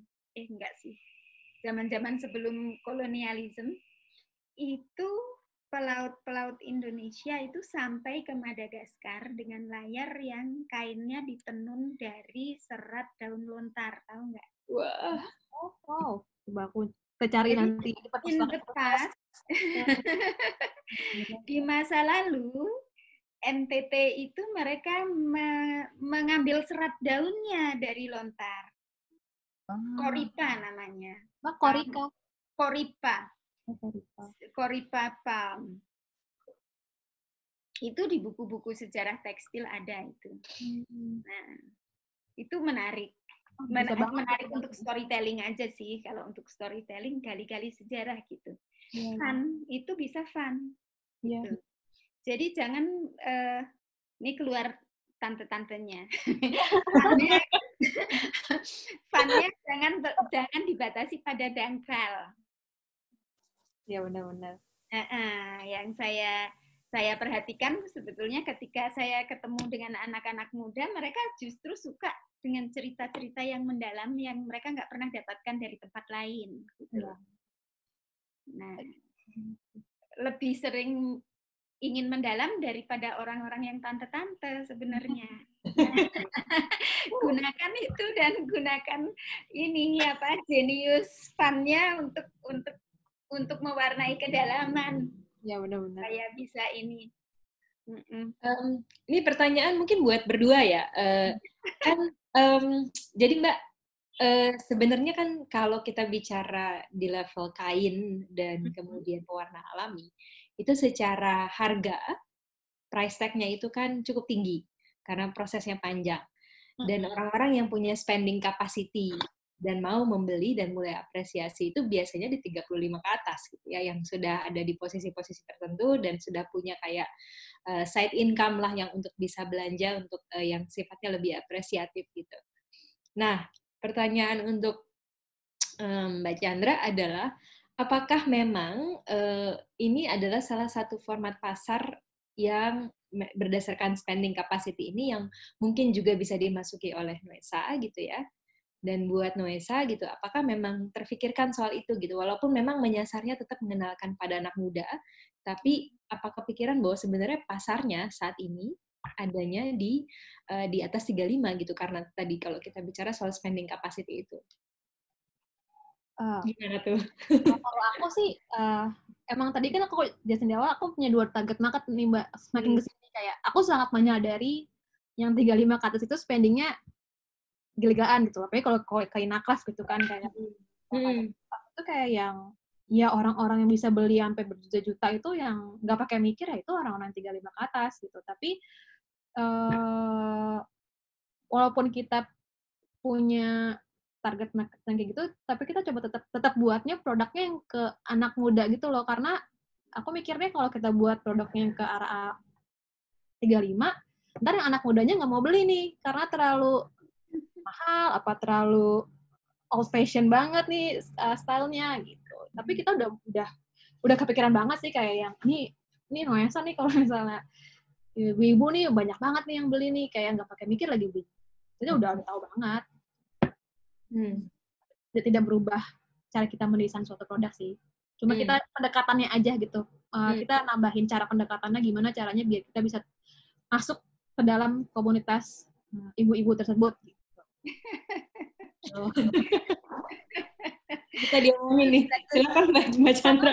Untuk marketingnya Nusa lebih bagus maksudnya lebih memikirkan pasar. Kalau saya ini mungkin bisa dibilang kalau tante-tante rada sinting kali ya. Saya percaya bahwa gini,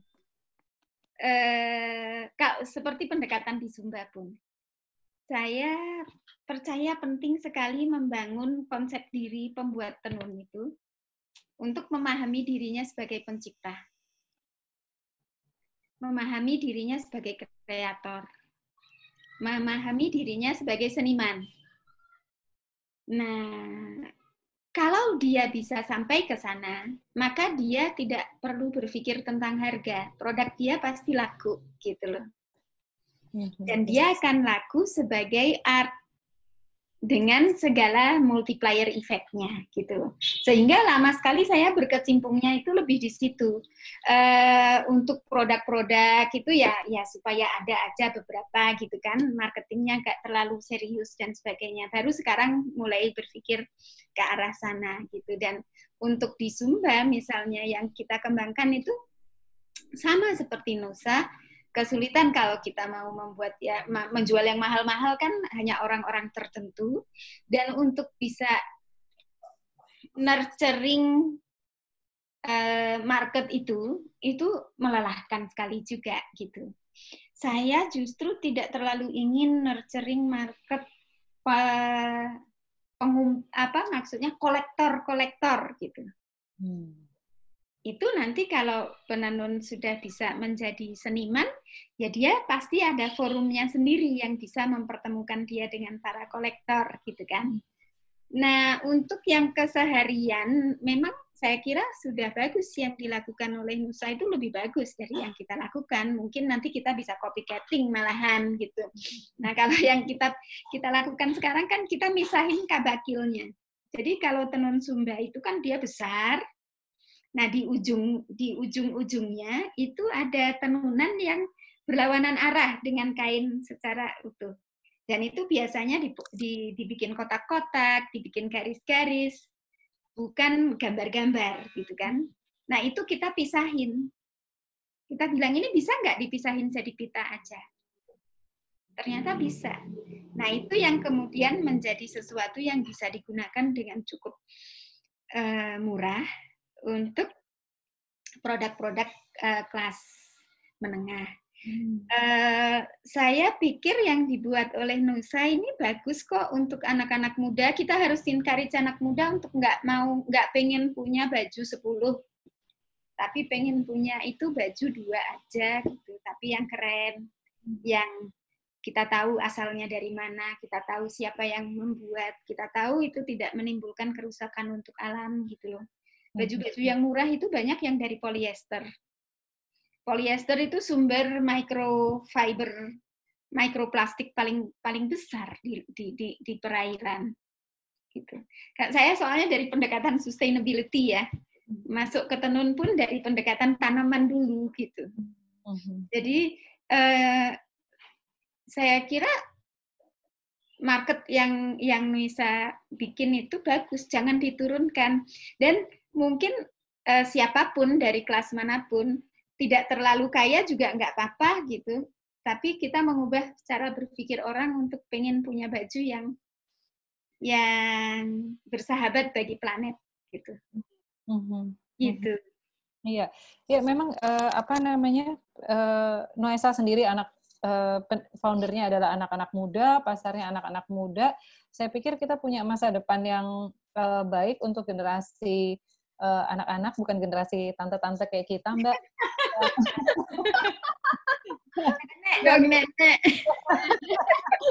Yang mulai berpikir tentang sustainability production gitu ya, sustainability in production. Jadi bukan cuma sekedar menjadi ya mungkin mulainya dari konsumen gitu ya, mereka menjadi konsumen dulu dan kemudian baru mulai memikirkan hal-hal lain. Jadi ya apa yang dilakukan oleh Noesa ini memang sesuatu terobosan yang kita pikir menyasar generasi yang tepat gitu. Iya, seneng banget ada anak muda yang ngerjain ini, dan itu tadi mau bercerita. Jadi kalau orang pengen murah, dia tetap aja baik, tetap bercerita. Nah itu hasanah berceritanya aja ditambah. Oh tadi kan kolaborasi ya. Nah semua warna-warna yang kalian create itu kan dia berasal dari tanaman kan. Tanaman itu ada bunganya, ada daunnya, ada tekstur kulit kayunya, yang semuanya itu sebetulnya fuel, bahan bakar untuk kreativitas. Bisa dengan pelukis, bisa dengan apa. Jadi membuat pameran tentang kain Noesa itu dengan watubonya itu bisa banyak yang dieksplor, dan itu juga bisa menjadi income tambahan buat banyak orang.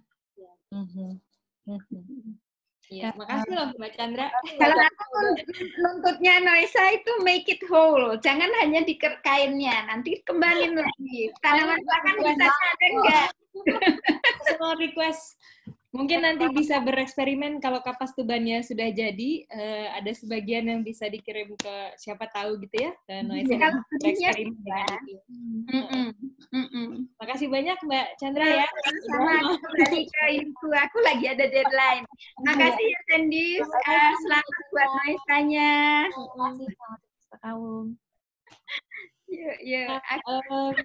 Thank you Mbak. Iya, makasih. Tadi aku jadi penasaran. Tadi kan kamu bilang kamu sendiri belum menemukan ya, mungkin kamu dan Nisa gitu ya, belum menemukan anak-anak muda lain, kelompok anak muda lain yang masuk ke ranah ini gitu kan, ke ranah kain tradisi dan lain-lain. Nah, bagaimana meyakinkan diri kalian gitu ya, karena itu kan biasanya menjadi entrepreneur aja udah perjalanan yang kadang-kadang bisa sangat lonely gitu ya. Terus kemudian ini memilih sebuah produk yang mungkin tidak awam untuk anak muda gitu, sehingga kemudian mencari rekan ngobrol atau apapun di situ juga masih jarang gitu. Nah, gimana kalian itu bisa terus maju menyemangati diri kalian sendiri gitu, terutama kalau ada masa-masa sulit, misalnya seperti sekarang gitu, untuk bilang ya memang ini jalan yang kita pilih gitu, dan kita konsisten dengan ini. Gimana caranya? Ya kayak emang aku nggak tahu gimana cara, tapi kayak udah kayak calling aja gitu sih Mbak, kayak yang maksud aku udah calling dan emang udah tahu tujuannya mau apa, jadi kayak ya di saat kita gabung ke yang satu kelompok atau apa yang sebenarnya nggak nyambung banget ya cara kita ngobrol atau gimana, kan beda generasi, beda cara ngobrol ya, maksudnya kayak ya aku mikir ya udah emang aku tahu tujuannya apa, maksudnya aku mau nyari ilmu juga sama teman-teman yang lain di situ, kayak ya walaupun kadang-kadang capek juga kesana kemari, tapi ya karena emang aku udah tahu goalnya apa sih, jadinya jadi semangat terus, pun capek pun ada pasti, nggak mungkin aku bukan robot juga gitu. Jadi saat capek aku istirahat udah, tapi istirahat dengan energi ya lanjut lagi aja, gue gitu terus aja cycle-nya sih, karena emang ya udah tahu aja sih mau mimpinya tuh gimana, dan ambi banget ngejar mimpinya gitu. Jadi kayak udah bodo amat, kayak ya udah kalau nggak ada anak muda yang lain ya udah gue bodo amat masuk ke sini atau sama yang gimana ya emang harus ada yang dikobarkan kan, maksudnya nggak semua harus nggak mau apa ya, namanya juga entrepreneur ya, nggak semuanya pasti enak gitu sih. Jadi tapi tantangan terbesar yang kamu temukan memperkenalkan produk ini ke teman-teman apa ya? Menjadikan itu sebuah produk yang trendy gitu. Tantangannya apa ya? Karena ya itu, karena aku harus bercerita terus-menerus, itu menurut aku tantangan itu kayak energinya kan juga nggak selalu ada untuk bercerita ya. Jadi ya, dan banyak banget orang yang kayak mahal banget sih gini, gimana sih, kayak ya itu yang kita harus jelasin ulang-ulang lagi, malah ada yang kita jelasin lagi, ini batik ya gitu, ya kita jelasin lagi ini bukan batik gitu, ini kita jelasin lagi dari ulang, ini bukan batik, ini tenun, ini gini caranya gini, kok ini bisa ada putih-putihnya sih, kita jelasin nih cara ikat tuh gini, kita selalu buat showcase kan, misal pameran diikat pakai daun lontar kayak gini, jadinya keluar deh motifnya gitu. Jadi kayak ya tantangannya sih itu sih yang harus bercerita terus menerus dan ya secara langsung ataupun secara online gitu. Makanya kita banyak banget buat kanalnya, misalnya sosial media ada, kita buat interview di website tuh ada gitu, kayak kita walaupun belum banyak banget tapi kita usaha untuk coba untuk membagikan lah apa hal-hal yang kita dapat, entah itu dari buku ataupun kita ngobrol dari orang gitu ke teman-teman yang ada di seluruh dunia ini melalui platform sosial media dan website dan blog kita. Dan itu kan tantangannya itu effortnya kan dengan aku timnya kecil kan, tim aku bukan tim besar yang kayak 10 atau 20 gitu. Jadi ya kita harus benar-benar bisa kerja cepat tapi ya lah gitu. Dengan list yang sangat banyak. Ya, kalau saya lihat kan memang kenapa kok Noisa bisa berjalan terus dengan Sandy yang walaupun jatuh bangun tapi juga tetap maju terus gitu. Itu karena kalian punya mimpi dan passion dan tahu sebetulnya apa goal yang Sandy mau gitu. Tapi mungkin kita mesti bawa partner dari Noisa yaitu Watubo. Bagaimana dengan teman-teman di Watubo? Apakah mereka mempunyai atau meyakini nilai-nilai yang sama dengan Noisa gitu, atau apakah mereka mendapatkan advantage bukan cuma dari sisi ekonomi ya, tapi dari sisi kebanggaan akan produk mereka, kemudian secara keseluruhan juga mereka menjadi lebih sejahtera, lebih mandiri, lebih percaya diri gitu. Apakah hal-hal seperti itu juga terjadi dengan rekan-rekan di Watubo atau bagaimana? Iya sih, hal itu sangat terjadi sih. Kita kalau ditanya misalnya kita Noisa kerja sama Watubo, untuk yang buat Watubo apa sih, datanya seperti apa sih? Kita nggak tahu, ngerti nggak data. Kita jalan aja sampai kita nggak nyatet kayak dulu gimana orang-orangnya segimana. Tapi yang kita bisa tahu itu ada perubahan tuh dari obrolan-obrolan kita dengan teman-teman di sana gitu loh. Kayak udah beberapa orang sana udah lumayan banyak yang menjadikan menun ini jadi pekerjaan sehari-hari contohnya. Kayak yang sebelum itu kan kayak mereka kayak menun kalau misalnya ada aja gitu loh, dan ini jadi mereka udah gue kerjaannya setiap hari kayak ibu kantor aja misalnya ngajian jam 9 sampai jam 8, gue kerja kantor depan komputer. Wah, saya nenun gitu. Saya yang ngikat setiap hari. Jadi saya kayak kerja kantoran tapi saya nenun aja gitu, dan itu kan sebenarnya jadi ya senang aja gitu loh, karena kan kadang-kadang orang-orang nih misalnya pada bilang kan, oh iya buat nenun itu lama sampai 6 bulan gitu. Tuh sampai 6 bulan karena emang kerjaannya nggak fokus gitu, kayak sambil apalah, sambil inilah, kayak sehari paling kerja cuma 2 jam, 3 jam gitu loh. Jadi mereka udah bisa merubah pola itu gitu, yang dari yang tadi cuma kalau misalnya pengen aja, jadi ya terus-terusan jadi pekerjaan utama, dan sampai dan secara ekonomi pun ternyata meningkat juga.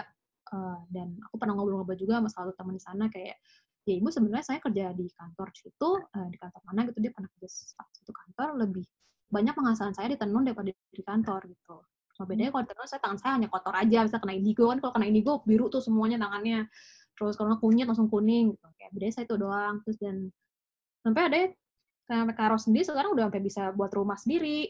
Dia udah punya kebun sendiri. Dia udah banyak lah yang bisa diinin sih. Teman-teman yang lain juga kayak gitu. Sampai udah bisa eksplorasi yang lain lah gitulah di kemana-mana. Apakah itu kemudian membuat yang orang-orang di luar Watubo juga ingin bergabung, ingin mempelajari sistem berbisnis yang sama gitu? Kalau kebanyakan sih lebih orang-orang yang anak muda yang pengen join masuk sih, karena aku dapat cerita sama Kak Ros,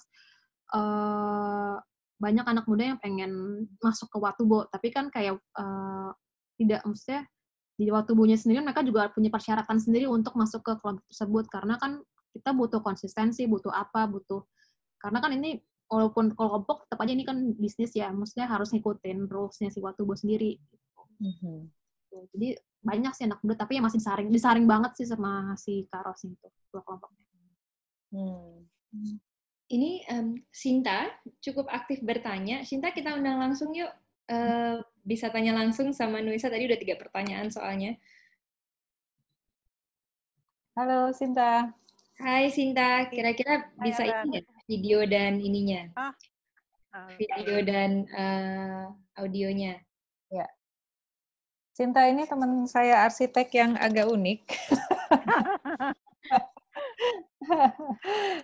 Dia ya kita sama-sama kuliah, jadi saya kenal cukup lama dan ya sehat sekali Sinta ini.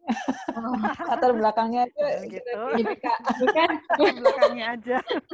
Sebenarnya kita lagi ngomongin teori ya. Ya, silakan Mbak Sinta. Halo semua. Halo Sandy. Halo Mas Sinta. Iya, aku tadi sempat taruh pertanyaan. Iya sih, kamu itu produknya menarik banget dan aku juga ngerasa ya pasti kamu harganya ada lah gitu ya. Beda dengan yang produk pasaran. Tapi kan ada kesulitannya, memang nggak semua orang bisa beli ya. Tapi mereka tahu gitu, mereka tahu itu kualitas bagus banget. Jadi apa kamu mau bikin produk-produk yang mungil, tapi tetap dengan nilai yang sama yang mereka akan punya. Misalnya kamu bikin liontin kalung atau batu cincin atau aksesori lain, tapi tentu tetap dengan cerita yang tadi kamu udah sebut, misalnya kapasnya kamu tanam sendiri, jadi jejak karbon dan sebagainya. Jadi intinya mereka punya kebanggaan memakai produk-produk yang ramah lingkungan, meskipun mereka masih muda, masih SMA, aku uangnya belum banyak nih, tapi mereka mampu gitu beli produk kamu. Kan nanti akan berkelanjutan ke teman-temannya juga. Jadi di masa panjang nanti saat mereka makin dewasa, mereka makin banyak teman, mungkin mereka udah tinggal di luar negeri, mereka akan semacam jadi dutanya kamu gitu untuk produk-produk Indonesia yang ramah lingkungan. Itu aja sih usul saya. Oke, terima kasih. Terima kasih Mbak Sinta. Kita minat lagi ya. Iya. Ya. Silakan, Sandy. Kalau misalnya buat produk-produk yang kalau Mbak Sinta kan ngomong kayak liontin, batu cincin gitu, sebenarnya ya mungkin bisa aja ke sana, tapi kita maunya tuh misalnya kita kerja sama kalau sama waktu kita nggak mungkin nyuruh dia untuk buat cincin gitu, karena mereka yang tidak berproduksi itu gitu, kayak mau dia ambil dari mana ininya, pasti bahan-bahannya gitu loh. Tapi emang pun kita rencananya Noesa sendiri, yang tadi aku bilang di awal, aku pengennya bisa bekerja sama dengan banyak pengrajin di Indonesia ini gitu loh. Sebenarnya nggak hanya tenun, karena emang misinya kan art, culture, and nature gitu kayak.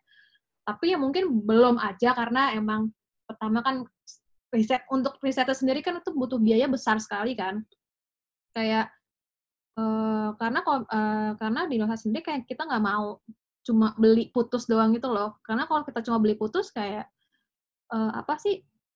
pengrajinnya juga nggak akan berkembang gitu, kayak ya nggak tahu harusnya buat seperti apa gitu. Jadi kita pengennya tuh kenapa lama banget gak gerak ke sana sama mereka, karena ya itu dananya tuh sangat terbatas banget, dan udah ada beberapa daerah yang kita pengen buat kayak Kalimantan atau di Timur gitu, tapi ya belum terlaksana aja sih. Ya doakan aja bisa cepat terlaksana. Tapi pengen sih Mbak, pengen banget sih kayak aku pengen banget buat hal yang kecil-kecil tapi kayak yang produk Indonesia tapi kualitasnya bagus gitu. Karena kan minusnya sekarang kalau di pengrajin itu kan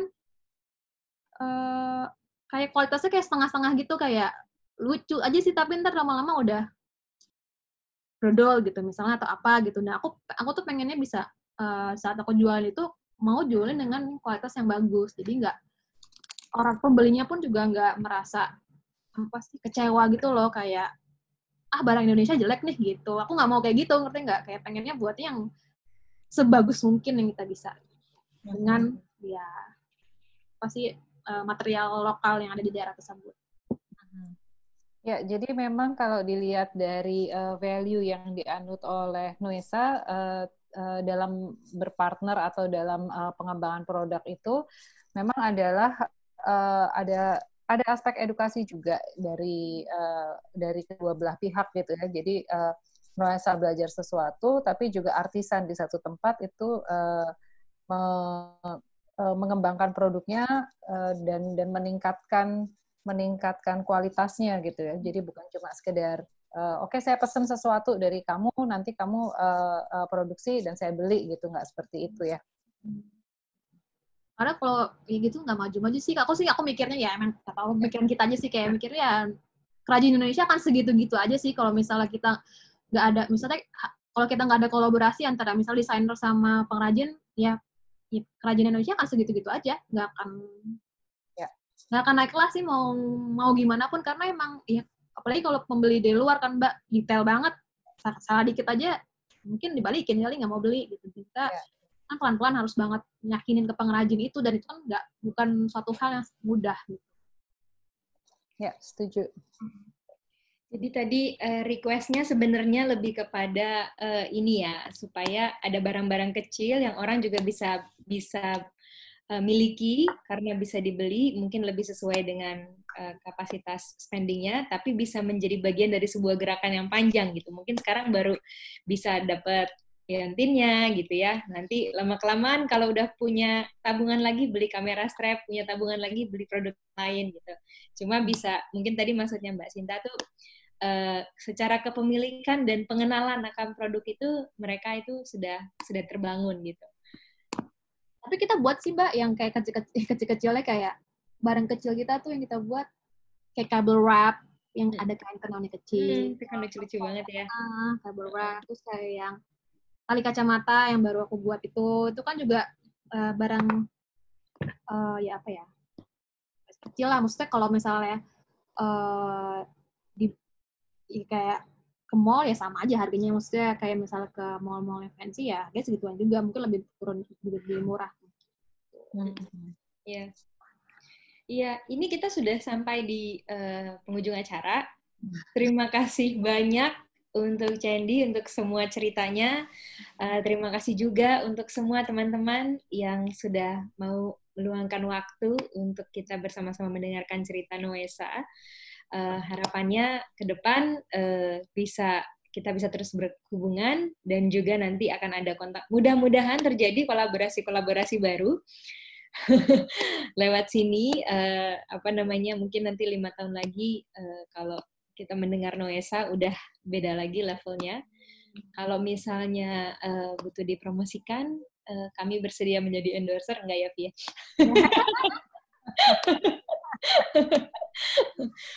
Karena selalu menarik, semua narasumber yang datang ke sini tuh selalu punya produk-produk yang memang ya inilah yang menjadi gambaran gitu ya dari produk Indonesia yang dilakukan dengan produksi yang juga etis atau menuju ke arah yang lebih etis gitu. Jadi terima kasih banyak Sandy, terima kasih juga untuk partnernya Nisa yang tidak bisa hadir hari ini. Teman-teman, untuk yang ingin memberikan informasi lebih lanjut kepada teman-teman yang lain yang tidak bisa mengikuti sesi ini, seluruh sesi ini masih bisa diikuti di Facebook Smesco Indonesia dan juga di YouTube Smesco Indonesia. Jadi dan juga bukan hanya sesi ini, tapi juga sesi-sesi yang sebelumnya. Jangan ketinggalan, Kamis depan tetap di tema bulan Juli kita akan mendatangkan pengusaha atau pebisnis UMKM yang memiliki produk yang berkualitas sangat baik, dilakukan dengan produksi yang juga sangat baik gitu ya, dipikirkan secara etis, dan juga mungkin bisa menembus pasar internasional. Jadi tidak hanya di lokal, tapi juga bisa masuk ke internasional. Itu dari saya. Dari Sandy, mungkin ada kalimat penutup? Terima kasih kepada Smesco yang udah ngundang aku ke acara bincang-bincang ini. Senang banget bisa diundang, bisa berbagi cerita, seru banget cerita, bisa ngobrol sama teman-teman lainnya. Ya semoga kita bisa bertemu lagi dengan kesempatan, bisa kolaborasi. Itu aja sih. Oke, dari Mbak Vivi? Cukup, Ellen. Terima kasih. Oke. Kalau begitu, saya serahkan kepada Rifki untuk kita bisa segera mengakhiri sesi ini. Silakan ditutup, Rifki. Ya, oke. sangat menarik pembahasannya. Terima kasih untuk Ibu Sandy Mirnas yang telah menyempatkan waktunya untuk berbagi pengalaman dan inspirasi untuk teman-teman sekalian. Dan terima kasih juga untuk pemandu kita, Ibu Avianti Arman dan Ibu Ferensi Huta Barat, serta teman-teman yang telah mengikuti sesi ini dari awal dan juga yang menyaksikan di Facebook Live. Untuk teman-teman sekalian yang ingin memberikan tanggapan terhadap acara ini bisa mengisi form survei yang sudah kami kirim ke email masing-masing peserta. Setiap masukan atau kritik sangat berguna untuk mengembangkan kegiatan kami. Dan yang ketinggalan sesi sebelumnya, bisa tonton di YouTube channel Mesco Indonesia. Dan untuk sesi berikutnya bisa dilihat di Instagram Mesco Indonesia. Terima kasih atas waktunya. Mohon maaf bila ada salah kata. Sekian dari kami. Wassalamualaikum warahmatullahi wabarakatuh dan selamat siang. Ya, Terima kasih, Bu. selamat siang. Sampai bertemu. Terima kasih. Thank you.